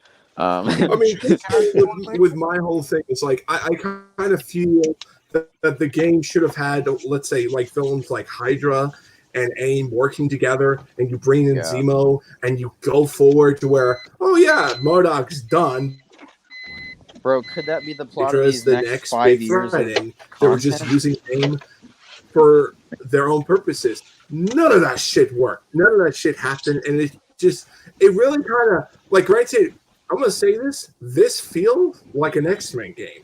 The way how Jarvis the way Jarvis talks, he acts like Professor X on saving New Mutants. Like when the Avengers are going to save a couple of Inhumans, it's like, shit, for crying out loud. It's like, do you have to throw in that X-Men narrative of we discovered a new site of AIM's hideout on discovering New Mutants. We must rescue them now. And I'm like, gee, can you not throw in that Professor X talk? So it feels kind of yeah. I know, I'm coming. Is it worth buying the game?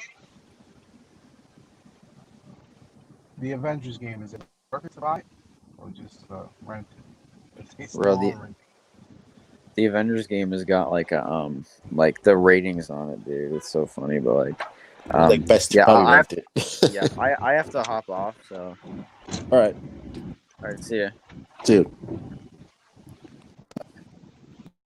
Exactly what you get Guillermo del Toro's JLD. Yeah, his Justice League script, his Justice League Dark script, his concept art, fucking beautiful, man. I hope he gets to like work on that shit. Maybe like an HBO Max or something. I hope he directs an episode or something. Because I love the way he did with the concept art for Swamp Thing and all that shit. Absolutely beautiful. That comes out this season, right? The Swamp Thing series on WB.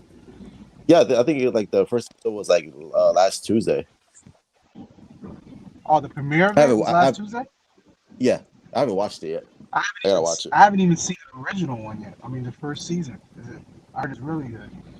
Yeah, I think the first season is coming to CW this fall. So, but they're gonna. So I think they're gonna. Though, right? They're gonna edit it. Yeah. Rated R. Was it rated R? I only saw. I never saw. I never saw it though. It was for mature, so I mean, I heard they had sex scenes. Didn't they have like sex scenes in it? If they did, they ain't gonna show that shit on the CW. They're gonna cut that shit out. That's crazy. They don't want that.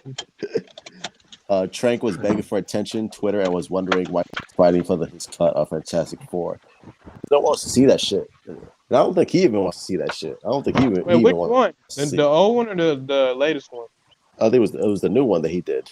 That shit was trash. No one wants to see that. Michael B. Jordan being Johnny Storm though. He can't be that. No. Yeah. Nothing can make his Fantastic Four good. Yeah, that shit was absolute garbage. No one wants to see that shit. Fox don't know how to do the movies, man. I really don't. They don't. They don't fucking do anything. All these you gotta understand. That movie came out in 2005. Like that was like kiddie time for us. Like, yeah. You know what I'm saying? It was kids. The Silver Surfer for the second one, which I thought he would be dope. I thought the way he looked was dope. I wasn't like a big fan of the movie, but I thought like the way they did Silver Surfer, I was like, right. Yeah, the way I did him, he was cool. Swamp Thing is great. I watched it on DCU and then bought the Blu-ray. Oh, the Blu-ray came out already? I didn't know it was the Blu-ray for Swamp Thing. Yeah. I'm waiting. Isn't it coming out on HBO Max? Well, I know Justice League Dark is coming on HBO. Swamp Thing, I heard Swamp Thing was coming on CW. I'll just say this: Swamp Thing, and Constantine really should be a part of that show. But yet again, I'm hoping it's not a recast because I'm just like, the actor we have is perfect. Just get him back as Constantine. Who, Matt Ryan? Yeah, and just and go forward with the direction of he's with Zatanna, because his show was like hinting heavily we're gonna get Zatanna in his show, but killed because of bullshit. I know And they we're showed gonna get on Dr. Fate's Friday. helmet in the first episode. I mean, I really feel salty on that. Like, out of all the things, I really want to see the Justly Dark, and I just feel like that every time we get close to it, it gets fucking just cut off. You get what I mean? Well, I think, well, hopefully this time, I think J.J. Abrams is producing. I don't know if he's going to direct an episode on HBO Max. I So, think he will. I think he'll do the first episode and be a heavily big part of the writing team. yeah, most likely. But I mean, just it's just how I kind of see it, and we'll see how things go. I mean, with the DC, yes, they like. I'll agree with one part of argument on Joss Whedon saying DC works on TV, but not everything. It's just that when it comes to certain things like this, I say yeah, absolutely. But it's just like I personally feel that they have their one last chance to do it really right. Well, I took these. Well, I know, like for Justice League Dark, at least for this, I think it would be better if it was on HBO Max as a long series format instead of like a 2 hour movie, because now you have more time to develop the characters, each and every one, and because all these characters are so very interesting. HBO Max needs to like have all those movies, like basically like Justice League, like really on HBO Max is like they need to have that instead of like theaters and all that stuff. That's my opinion. Well, oh yeah, I do agree with you, but I mean, the fact is, I mean, with what I'm hoping for is like I want to see them go and explore that dark side of is done, probably revealed in could be, yeah, we could see it. All right, I didn't know the casting choices were done, so thanks for telling me. Oh, I didn't know that. What I didn't know that at all. I've heard rumors of Charlie Cox being John Constantine. I don't know if that's true or not. The hell, the Daredevil.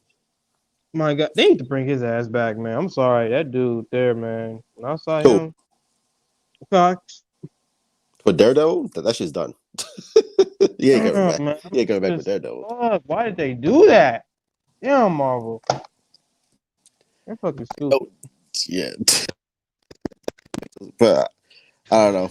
I feel like the way Daredevil season 3 ended, it felt like a series finale to me. Like I don't know where it would go after that. I thought like Bullseye was gonna come back. Yeah, unless you want to continue the Bullseye conversation, the storyline. Yeah, I would have gone with that, in my opinion.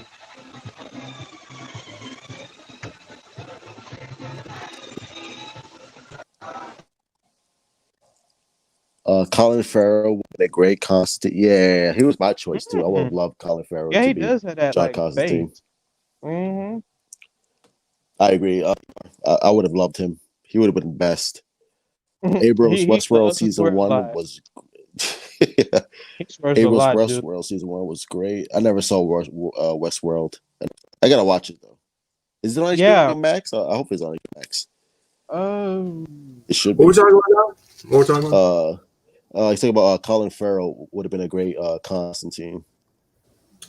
All right, we'll see about that.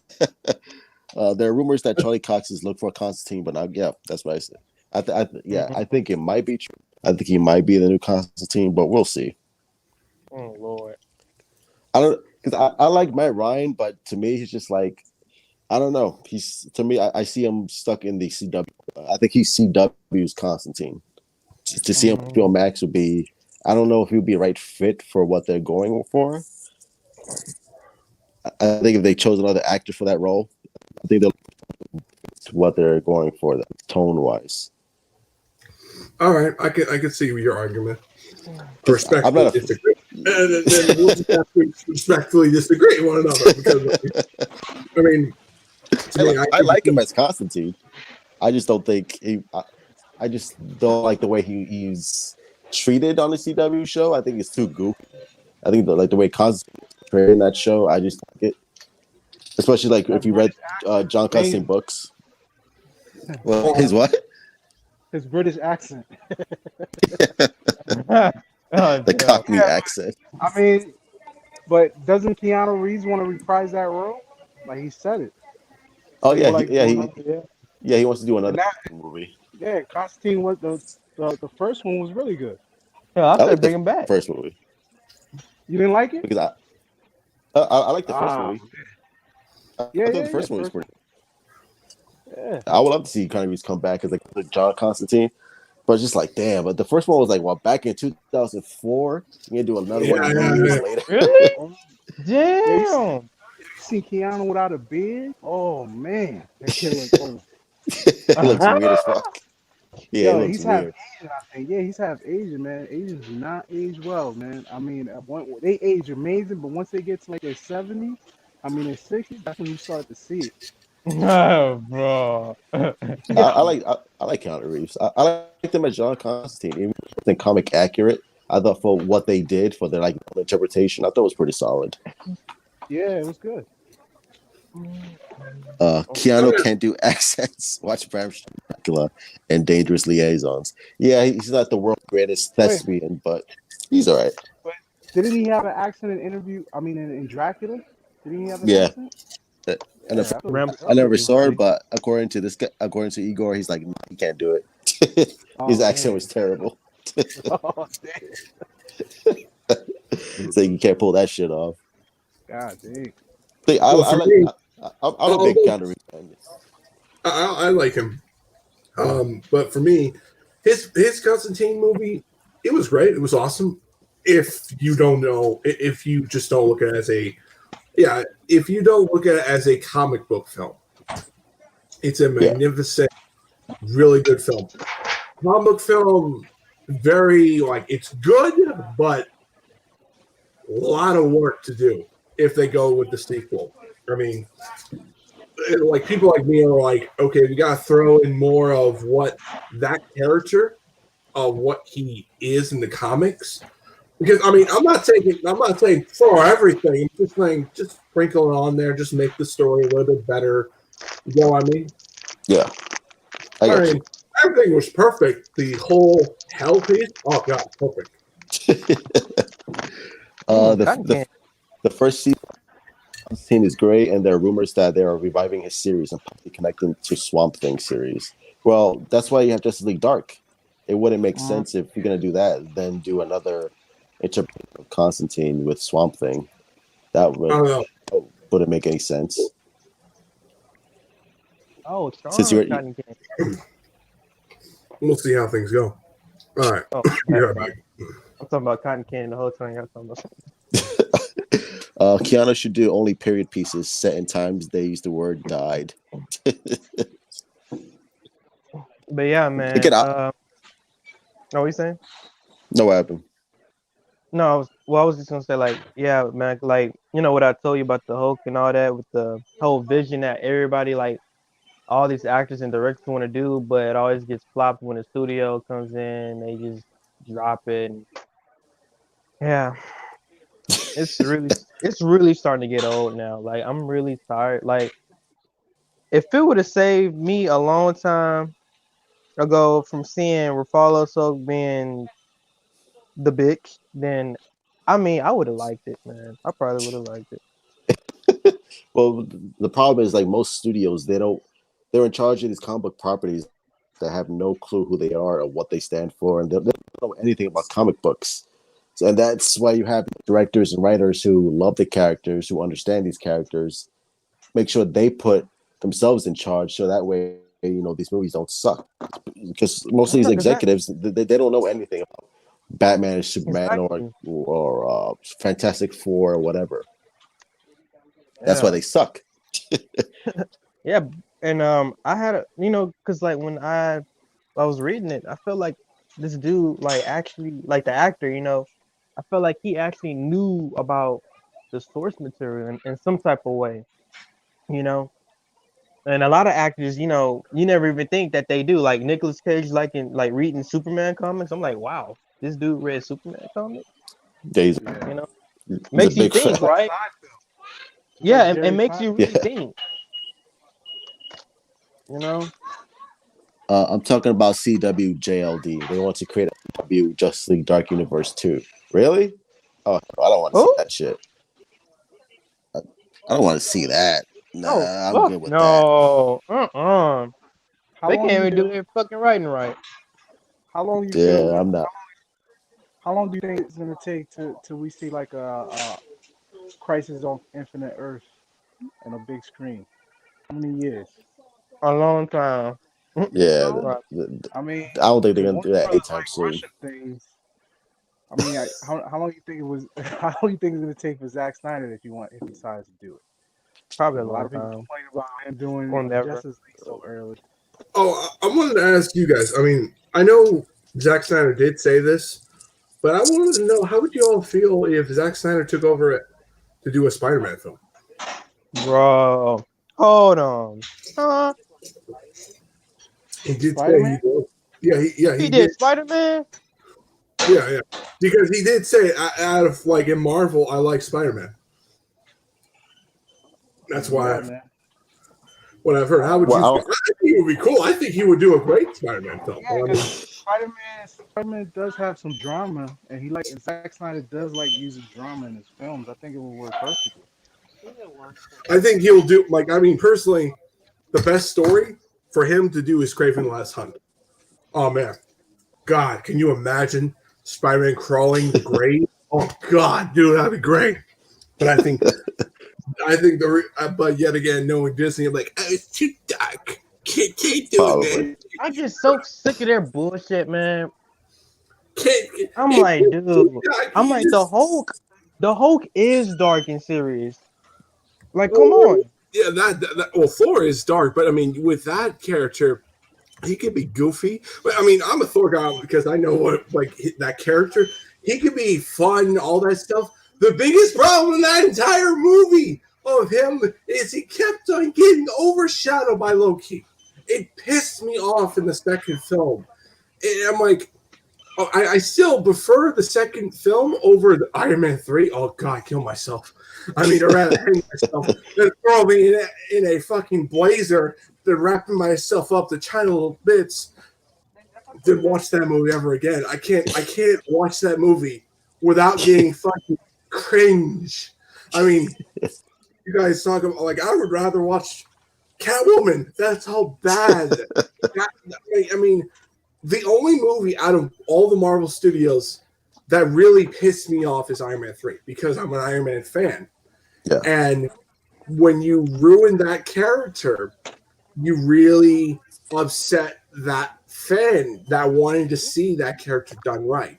Now we got a damage control. And I really hate what, like, this is the one thing, like, I give Marvel a plus, but I harshly criticize them. I'm like, you could have thrown these characters in phase 3. You could have made that into phase 3. Why? And it really pisses me off. The only thing that I can't say shit on is Black Widow because I know why they didn't do a Black Widow movie because they didn't know if a female superhero movie was going to be successful until Wonder Woman came along. That's why they did Captain Marvel because, and I'll actually say this, I actually prefer the MCU version than the comic book version of her because with the comic book, oh my God, talk about Yeah, it doesn't make sense. I've read it, and even in her Civil War, yeah. they said it was like controversial. It didn't make sense to the people. Oh, Civil War 2, that made a lot more.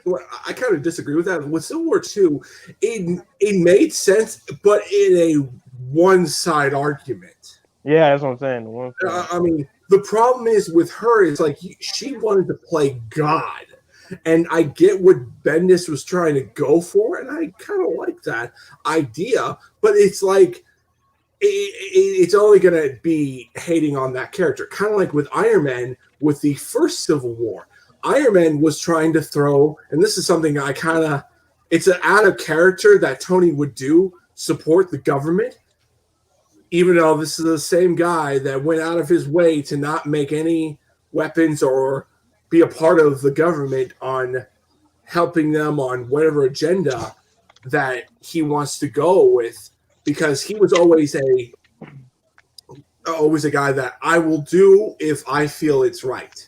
And I didn't think Tony would do that. And if only thing I would see is Captain America would be supporting the country because he's supposed to be the guy that's representing America, and have him be the anti guy that betrays America is only just hurting that character and also hurting Iron Man as well because he did things that is out of character by far. Like, to me, I prefer the second Civil War, just on my opinion. But the problem is with that whole Civil War type stuff, it's like you're always going to have problems with it. You're not going to have that compelling both sides argument because there's a lot of times the idea of what they represented is for shit a lot of times. You get what I mean? I mean, and this is why I'm kind of grateful they didn't tackle all the way through on Civil War, the film, because I'm like, I'm happy that it was only for battling Bucky and trying to get Bucky and all that stuff, and it was really good. It was awesome. But I mean, with Carol Danvers, the comics, you had a character, and yes, the creator hated the film, but I'm like, gee, buddy, no offense to you, but you wrote a character that, one, she didn't know the hell she was because she had a dual personality. Then later on, she had to... Yeah. In the comic books, this is the first run she did. And Marvel didn't know what the hell to do with her because by the ending of the the first run on Captain Marvel, they didn't know where to go, and they just slapped her in the Avengers comics. But diving on her books is pretty much she had a dual personality. Then later on, she remembered who she was. Then after that, long story short, it was just basically a Captain Marvel book because she was facing the same enemies or just bullshit storylines where she fought she fought Vision, she fought a couple other characters, she fought MODOK, and she fought a couple other villains that no one gave a fuck about. I mean, that's how bad that I personally felt like, look, I respect the comics, but a lot of times if the source material sucks, you got to go on your own. And the only time that Carol Danvers ever really had a good run as Miss Marvel, it was her second run. And that was the whole part with her second run where she fought a second Miss Marvel. And this is before Kamala Khan showed up, which was Moonstone. She was Miss Marvel. She was kind of representing the classic Miss Marvel, but in her own twisted, dark way. And it was all that Dark Reign stuff. You also had a couple other Secret Invasion stuff. Really good stuff. Really great books that I really recommend. But it's just like it only took so many years before they realized, oh, now we know what to do with that character. And now she's Captain Marvel, which I didn't mind. Like, granted, I didn't care for the original Captain Marvel. He was a character that I personally feel like I only read him if Thanos is there, which I have the full appearance of Thanos from my father because he had the full appearance of Thanos because he showed up in the Captain Marvel book. But the problem is, I feel like they did the right decision, but yet again, that film, I criticize on two ideas that you can make two movies out of, and you have that conflict. That's the only thing that bothers me. You know what I mean? Yeah. I mean, granted, good movie, but not good. That's just that way of saying it. Good direction on certain things. Like I hated how the Skrulls are misunderstood. You're kidding me, right? You're kidding me. I mean, are we just throwing this as is this one little group, or is she has the same name as? Kind of actually. Danvers and Carol. Isn't it Carol Danvers? Yeah, Carol and Kara. Yeah. Yeah, Kara. Yeah, kind of. Yeah, That's kind of. Yeah. I mean, granted, Supergirl. Oh God, I could go an entire channel just a lot of times I could do an entire channel just how much they piss me off. That show is absolutely fucking terrible. I hate that show. And they're still gonna see, and I'm like, oh God, I have to witness season 2. Season 6. I'm like, oh God. And I Can feel we like if they kept it on CBS, I don't know, like it probably would have did okay or whatever. I don't know. to me, here's the Probably. problem with that show. Here's the biggest problem with What's that up, show. Anthony? We need Ben Affleck and movie WB have it in their vault. Well, we're gonna get the Batfleck series. If we get a Batfleck series, hell yes. Just bring Deathstroke. Wait, the movie's in the boat? No, nothing was filmed with Ben Affleck. Batman. I was about to say. It's just the scripts in the vault. I think that's what he's trying to reference. Probably. Oh, yeah. I mean, the problem with the whole thing on with fuck, keep going. With a script. Yeah. The only thing I personally feel with the whole thing on DC's end, like they really need to just really the whole part with Batman. It's like they need to just bring one season, just 13 episodes.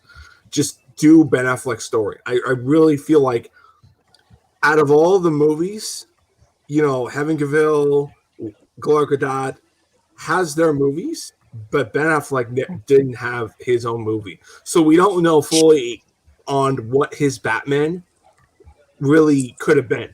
Right. You get what I mean? Because I look at him like, out of all the characters, he's that tragic character that never got a film because Jeff Johns and Warner Brothers. And it just, I hate this studio bullshit. I really... I mean, yeah, man, they bullshit a lot, man. You'll be surprised. I mean, you could say all you want on Disney. You could say all you want on Disney and Marvel screwing up. I could argue Warner Brothers does as bad or even worse because I mean, at least we got some things, but yet again, regardless if it's shit or not. But with DC, it's like you don't know what Ben Affleck could have been if he had a film, because his film could have been a really good film because what he would have offered in that entire script. But instead he had that alcohol issues. His wife was divorcing him. I mean, he had a lot of shit in his life, but I mean, you get what I'm saying? It's just, bad luck. I feel like I would prefer a miniseries with Ben Affleck than a whole 2-hour movie because again, it's the whole you have more time to develop your characters, you have more time to tell a story instead of needing a 2-hour mandate. It's like we need this, make sure it's under 2 hours, and then all right, make sure make sure that they have enough screenings for movie theaters. I feel like I don't even need a 13 episode, just do a 3-part miniseries, a 4-part if you want. Yeah, that would be sufficient. I get what you're saying, dude. I'm all in for you. I mean, I totally agree with you. I mean, that's just how I kind of feel with a lot of movies and a lot of characters. I mean, personally, there's a lot of things I feel like you could have done in a straight out miniseries, and it could have been just as good or even better if you give the good budget to do it. The problem is, now TV is getting more considered to be a different media to go by. I think we'll get to that. And also another thing, I saw your video on talking about Henry Cavill teasing sequels of Justice League.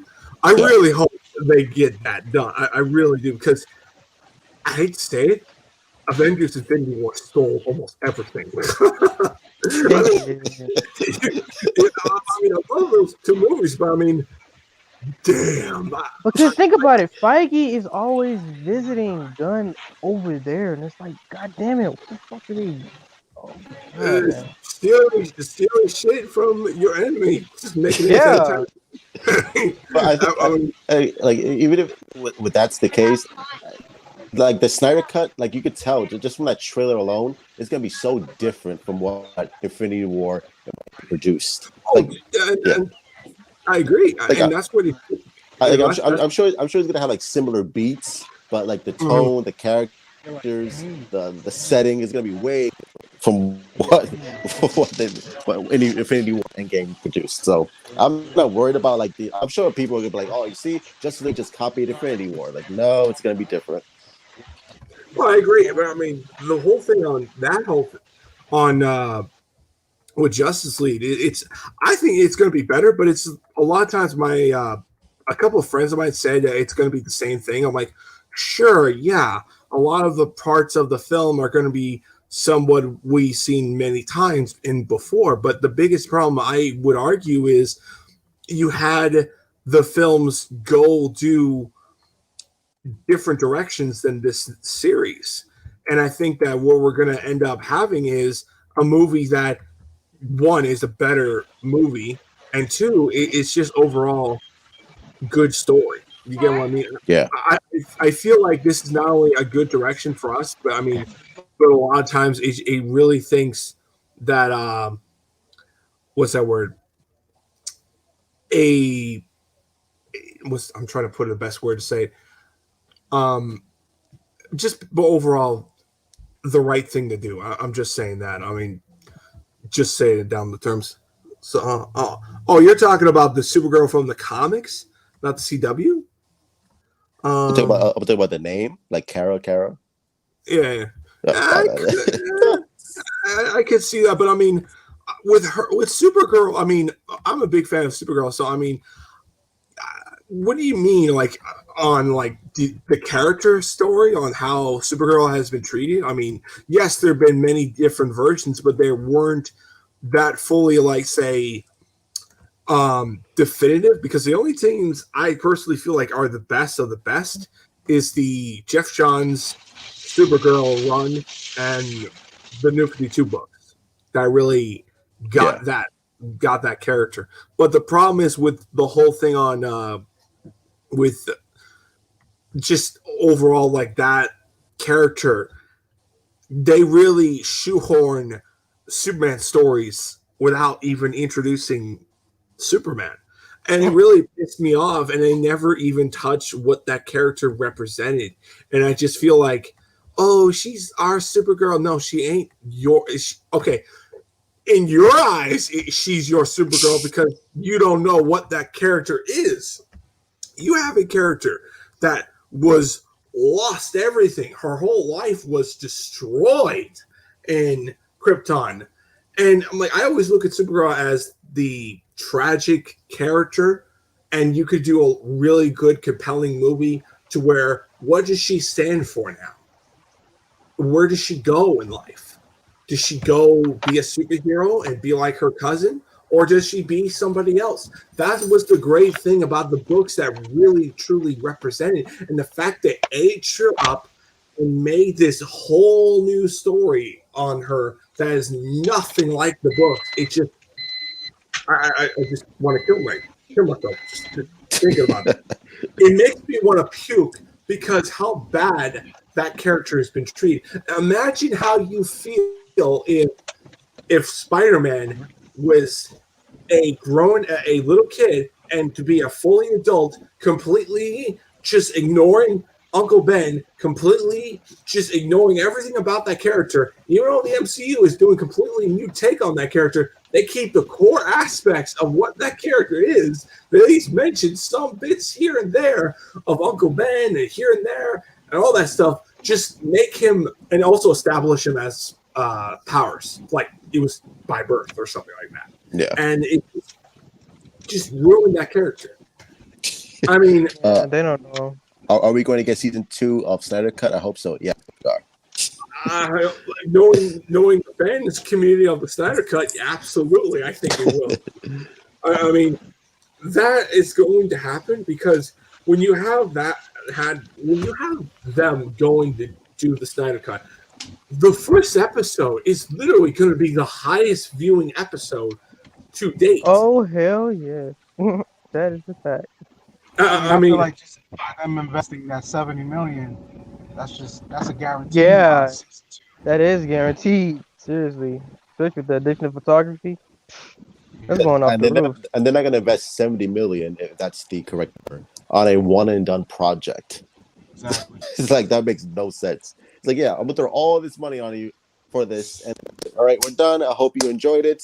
That's the end of the Snyder Cut. No, HBO Max, they know what they have, and they need content. They need content on their streaming service. And what better Then I content than to have the entire DC catalog at your service? then I Yeah, start to exactly. think about the Watchmen series, how it was so good, and they didn't even announce a second season for it, and I get I heard they breaks canceled the that breaks Watchmen. my fear. And they won so many Emmys. You know what I'm saying? Like, uh, I heard it that. brings fear I in my thought that heart. was.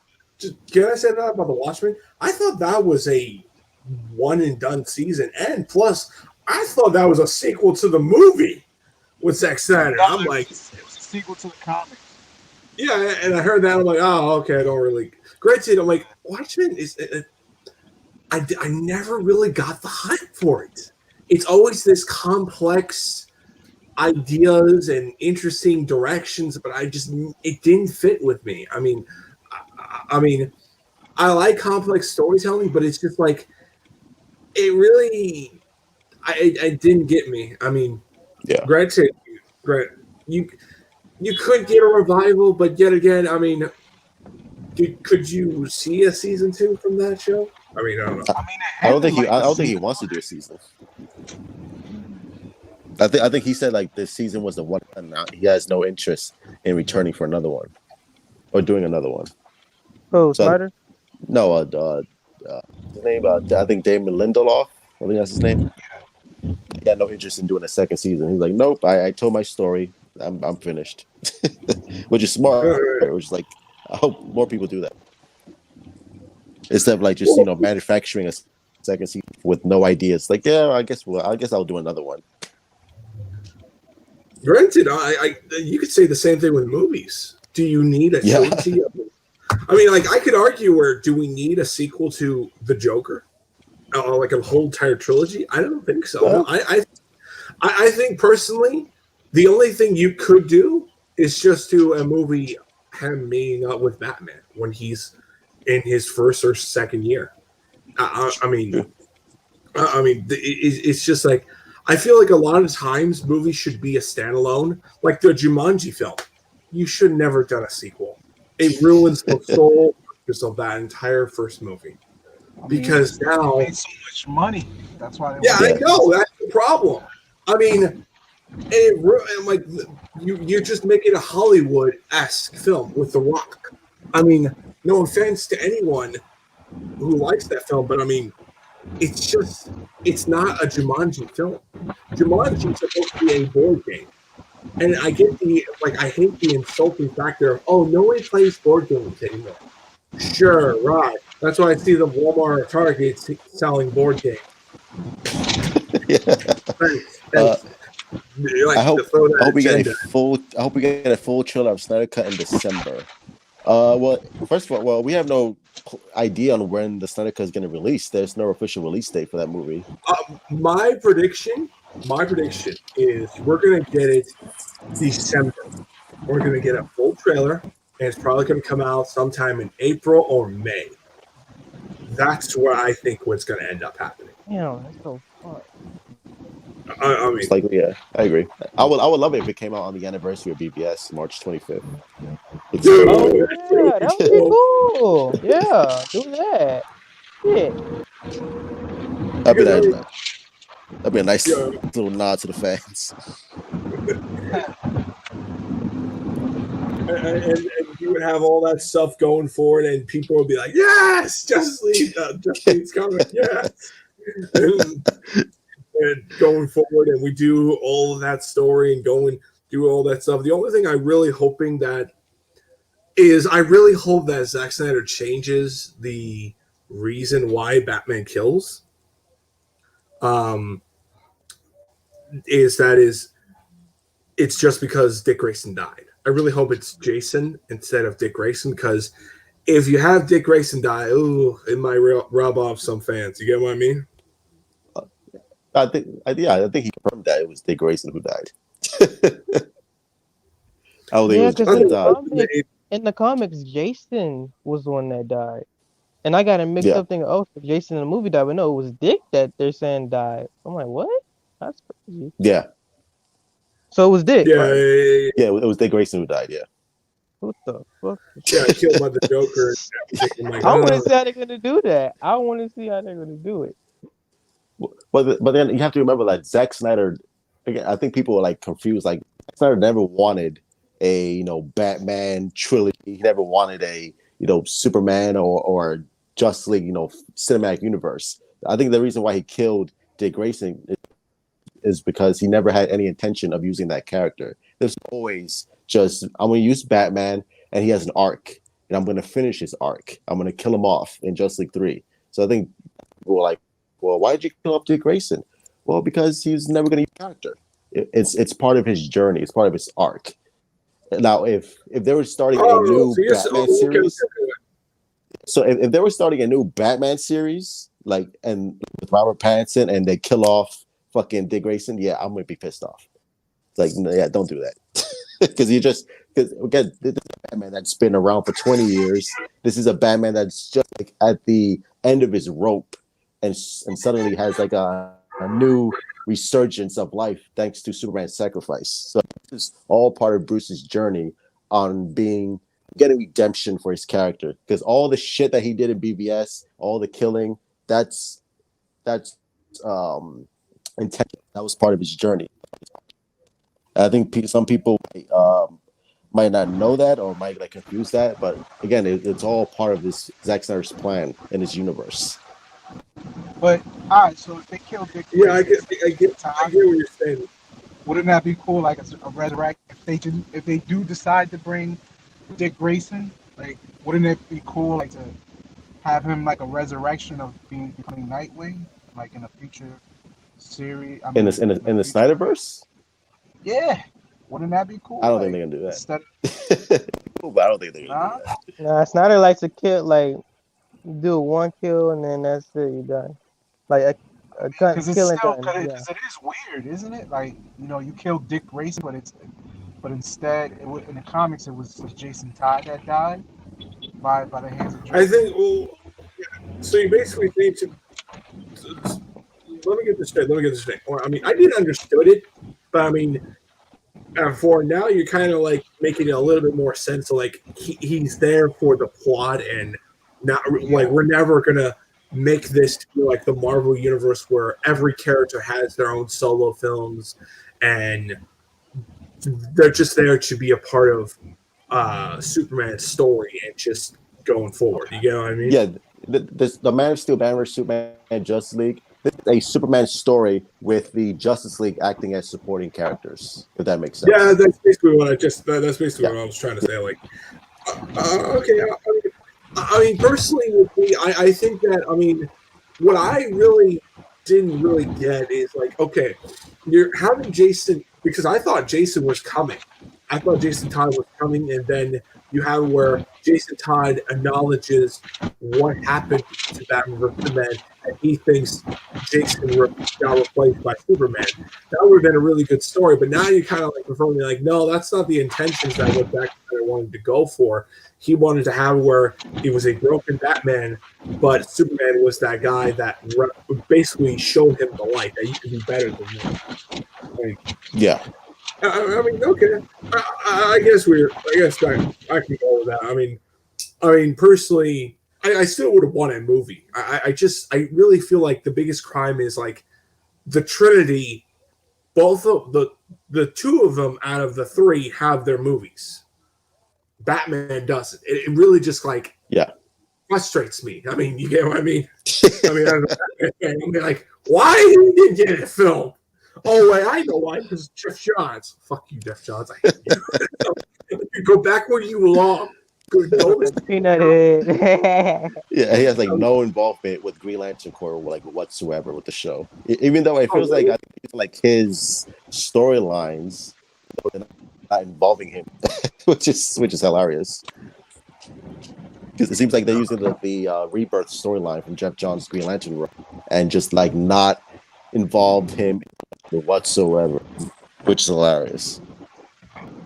That's kind of, but yet again, it's like, okay, maybe we'll introduce them later on. Like that's my biggest theory. Like maybe they will do.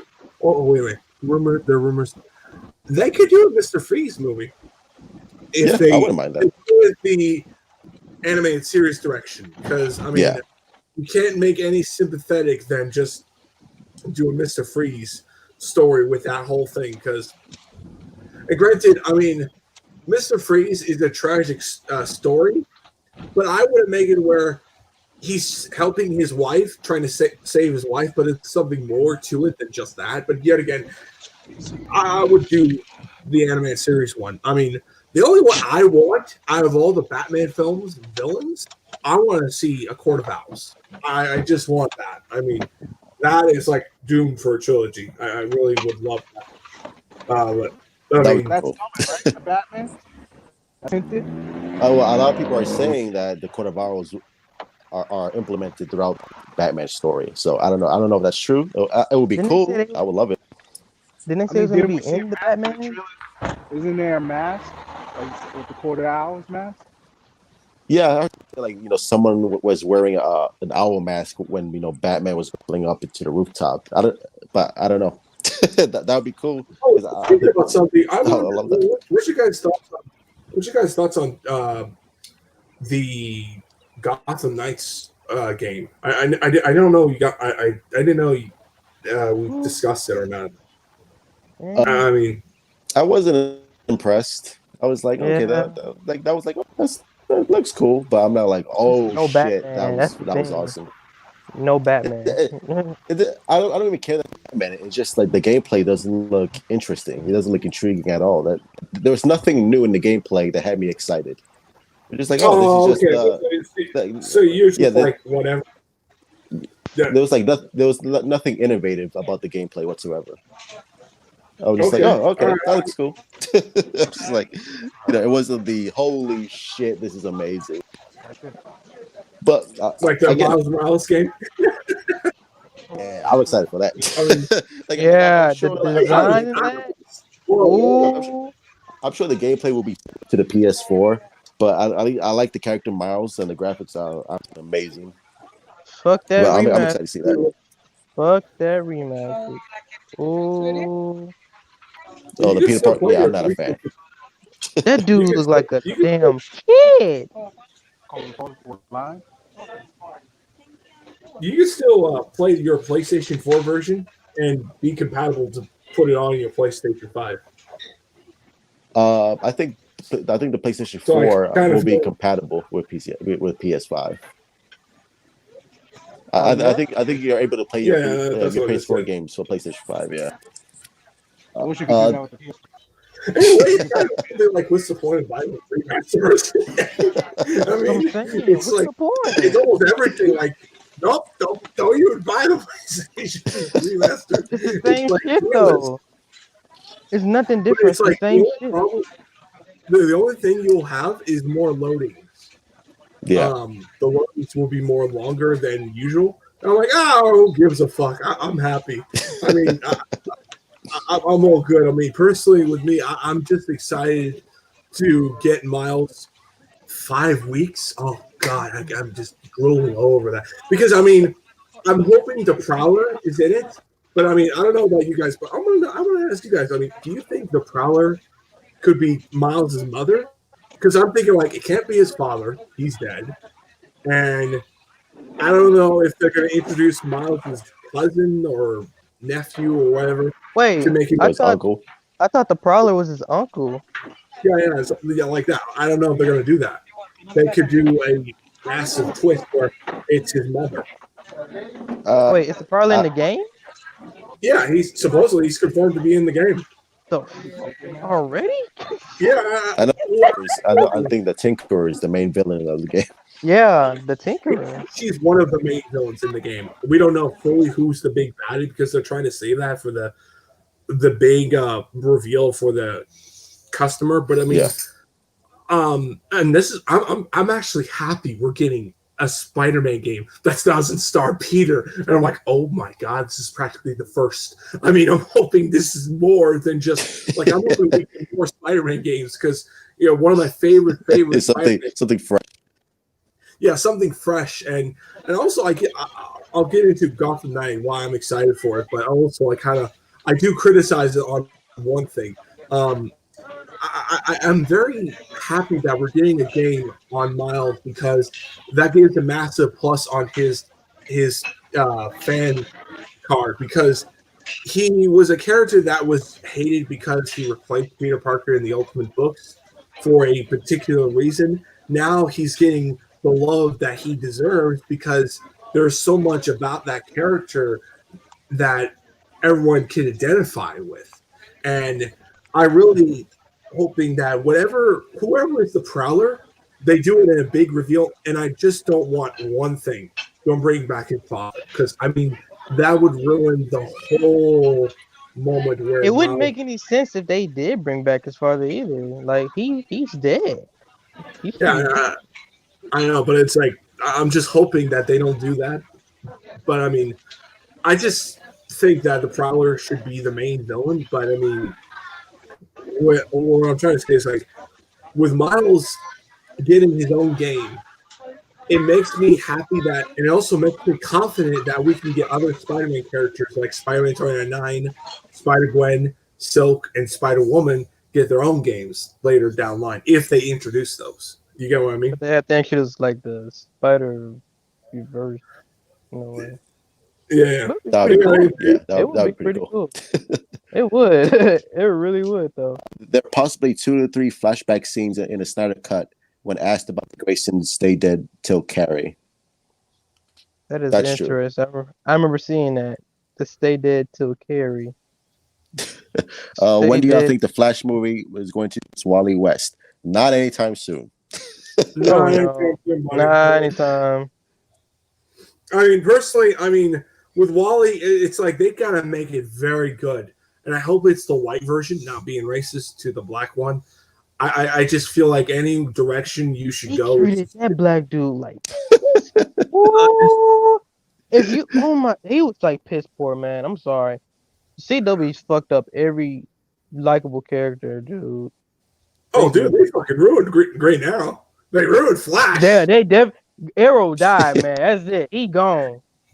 I mean, the moment they changed him to be a Batman knockoff, and they did it a piss poor fuck you to everything about that character, and they shitted on uh Black Canary not once but twice. And they went out of their way just to get rid of her, just to throw their own agenda. And I'm like, that's it. You're not Green Arrow.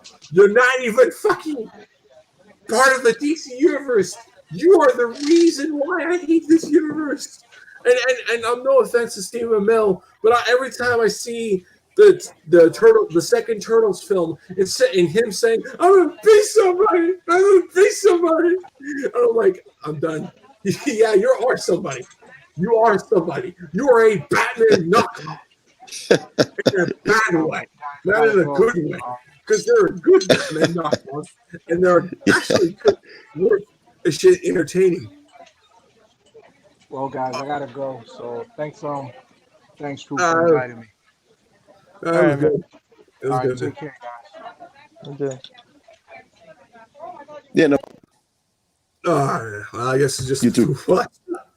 Or That three of Benjamin us. Green Lantern, I don't know. Some people are saying yes, some people are saying no. We'll see.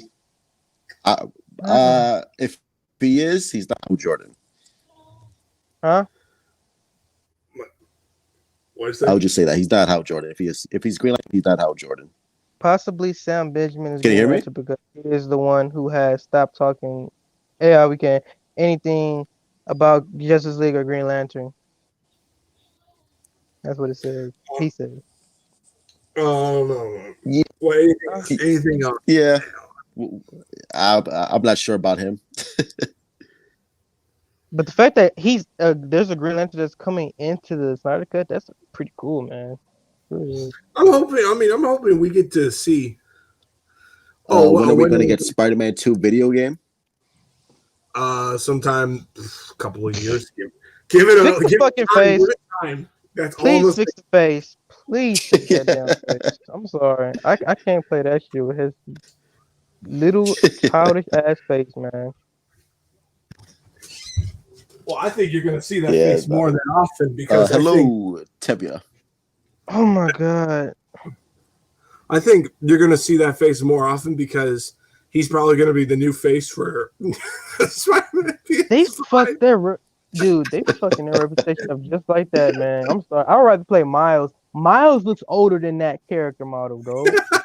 Seriously, Yeah, he does. Miles looks like he's 20. He Which made is Peter look like he's sad to 13. say. Yeah. Oh, dude. I mean, the fact is, it's just saying a lot. I mean, just on every level, on the ridiculous, on how, like, granted, I understand why they probably chose that face because the face that they had before probably did not work in the power of the console and software. So they just had to say, screw it, we'll just replace him. In the most evil way, we love you and all that stuff. But No, we decided to replace you. I heard that they were doing it because they wanted the voice actor's face to be the character model, and they made it totally different because the dude's face does not look like that. It doesn't. That's just Tom saying a Holland, lot. just absolute garbage. Seriously, take McGuire, somebody. Damn. I mean, personally, it's ridiculous, but I kind of laugh my ass off because I mean, like, wow, well, that just says a lot. I mean, you know, granted, I think that the developers shouldn't get death threats because they really pissed off. Yeah, now the death threats were like they were overkill, man. I wouldn't do that shit. That was crazy. I think it's like you're pushing your narrative and this is something to say it's not good because you're hurting your community. Yeah. And because you want good games. Okay, then just you could complain about it. You could say I don't like it. I think it's stupid. But don't throw where we're gonna death threats. We're gonna salt you even you like the MCU Spider-Man because they're the group of audience that I'll say yes, they're the cult that basically praise the Sam Raimi trilogy and nothing but that. And it makes you ridiculous on just the what you just said because I'm like, okay, so you basically want to be catered to and you want to be extolja goggles. I'm gonna say this right now, I hate catering. That is something that is something you just don't do because if you do that, you're just only pissing me off. Yeah. And I feel like with those group of audience, they're never happy. I even talk to them. They're the group of audience will fucking make your life a living hell if you disagree with them. And even if you just tell them, hey, I like this Spider-Man. Oh, yeah? What do you? And they make you look like an ant. They make you feel like shit. And it just disgusting pisses me off. And it just, I personally think, like, look, not everyone's going to grow up what we all grow up with. You like the Sam Raimi movies. I like the Spider-Man movies that are from Marvel Studios and the Amazing Spider-Man films, even though I could criticize the second film no matter what. Yeah. I mean, I wrote the first one a lot because it really kind of gets to that drama, teenager type aspect. And Marvel's doing it too, but it's just more like, let's throw everything out of that and do not make a love story. If we really like, do not make a love story that really is obvious. Hold on, I'll be right back. Folks. Speaking of which, that reminds me. Do you believe we'll be getting a live action Spider-Verse movie? Yeah, we talked about that earlier in the stream. Yeah, it's gonna happen. I think because they brought back Jamie Foxx as Electro for the second time. Then they have Sam Raimi directing Doctor Strange. I'm like, they got to be, man. That's two signs. They're gonna bring back Andrew Garfield and J.K. Simmons. Yeah, so I don't know if they're gonna do a whole movie. Maybe just have them cameo in the Doctor Strange movie or the Spider-Man movie. But I don't think they're gonna do a fucking Tobey Maguire trilogy or Andrew Garfield trilogy. I think they're just gonna show up, do cameo, and then You know what? I feel like if they were to come back, people would lose their fucking brains. They would I'll lose their fucking watch it. fucking brain. Seriously, because I'm like, dude, like Toby's never got finished. Garfield never got finished. I'm like, it's like this. They could do a movie with one or two, or I don't know, like a movie with one and a series with another one. But I would feel like you probably do a movie with one. You know what I'm saying? But it's whatever. You know what I'm saying? As long as if they come back, people are gonna lose their fucking minds. How's Marvel going to explain Ned Leeds being skinny because the actor's skinny now, or is he now?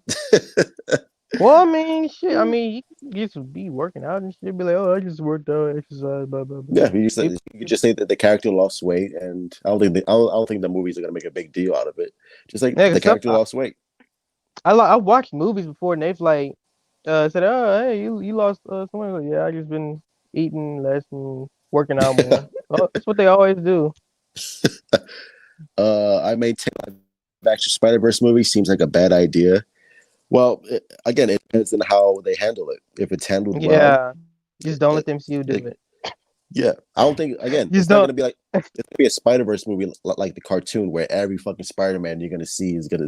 No, it's only gonna be Tobey Maguire and Andrew Garfield, and that's it. Yeah, You're not gonna see a whole Spider-Man at movie. least let Sony do it. I'm gonna say that because they've known, like they've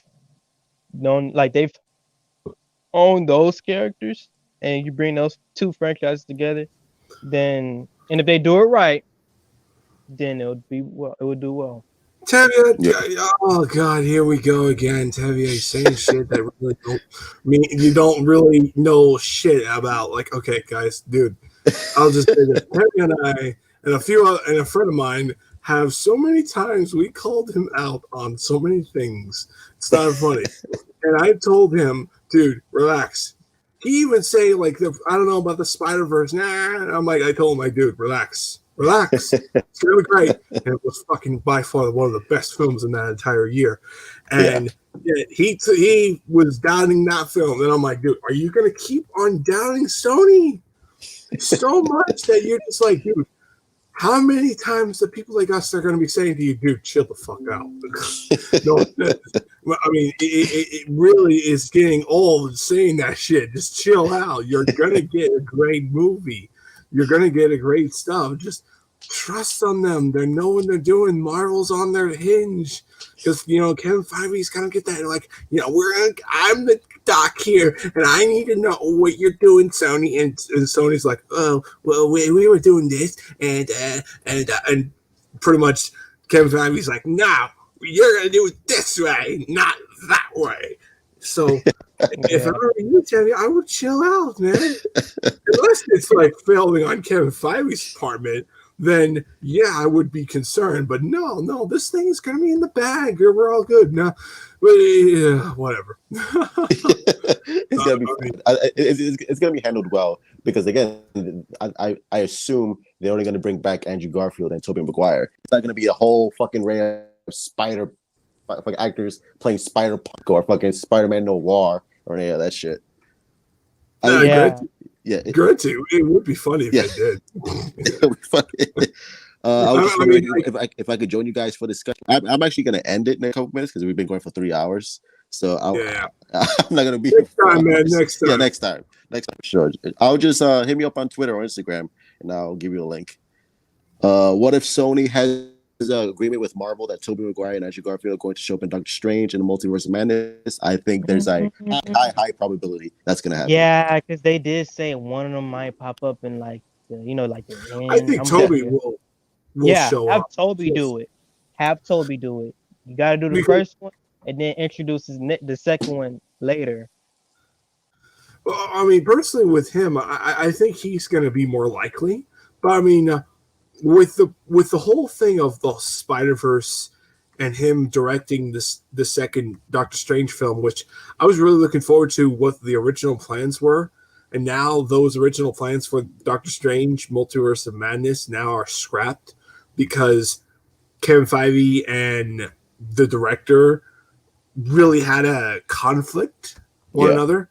And now we're like, okay, we're going to go in a completely different new direction. We're going to hire Sam Raimi, which is probably the only guy he's been a supporter. And tell you the truth, Kevin Feige worked on the first 2 Spider-Man films. And Oh yeah, that is true. Yeah, that's And the so X-Men films, yeah. and that too. Oh, really? So I'm like, that is a quick, good transition. But now it's like, okay, now Doctor Strange. Now he's directing Doctor Strange. Will he continue on after this film and do on, let's say, 2 more Doctor Strange films, and let's say make his own trilogy? You get what I mean? Yeah. Ooh, please bring back But Kobe. yeah, anyway, I'm gonna head Please, out. So bro, I'll see I'm that. telling you, I'm saying their stories never got finished, man. And if they brought them back, people are gonna lose their fucking mind. Dude, I'm telling I you right now. guarantee you, if you throw in, if Marvel Studios did it where, okay, we're gonna do 3 Spider-Man movies, we're gonna do Andrew Garfield, we're gonna do Tobey Maguire, and we're gonna continue on what they left off. Dude, everyone, Bro, man, back so that's fast. money, man. That's actually more money for Sony though, because they still got the rights to them. Yeah, They're just yeah. on co-parenting. Yeah. No. So they would make so much money at them just making Bro. that would be like, and not only just the biggest nostalgia you'll ever get, but you'll have probably, I guarantee you, they'll expand their own universe to where you get to see a different interpretation of the Avengers. You get something that's just really me just crazy talking, but just really kind of knowing that you get to see something totally different. You know what I mean? Yeah, it'll be amazing. Yeah. All right, we're gonna answer That one would more be question. so cool. Yeah, we'll answer one more question and then we'll stream. Andrew Garfield is still broken in his heart that Sony fired him and did not call him when Tom Holland was cast as Spider-Man. Yeah, again, I always thought Andrew Garfield was a great Spider-Man, just in a mediocre movie. That was my only complaint. My complaint is he was a good Spider-Man, and he showed that in his first film. It's just studio bullshit, and it's like they intervened. They intervened in the second one. It's like Spider-Man 3 was not planned to do Venom, and Andrew Garfield, they were shoving in with a cinematic universe that was barely getting started. Like you didn't really establish anything. You just throw one big basket and hope it sells. And I hate that. And Disney has done that with a little bit of Star Wars, with the sequel trilogy to an extent. They've done that with a couple other movies, and just, oh man, it was just ridiculous. Anyway, I'm heading out. I'm gonna fucking go play some Avengers and just guzzle it down like no tomorrow. All right, anything you want to plug real quick? All right, I guess not. Well, that's the end of the stream. Thank you all for coming and showing up. Anthony Eltree, Amshri K, Igor, Tevia, bro. I'll get you next time. I'll get you next time on the stream. Just came a little too late. But yeah, that's the end of the stream. Thank you all for coming. Thank you, JL, for showing up, Ethan. And as always, have a good night. Don't get the Rona. Be safe. And truth.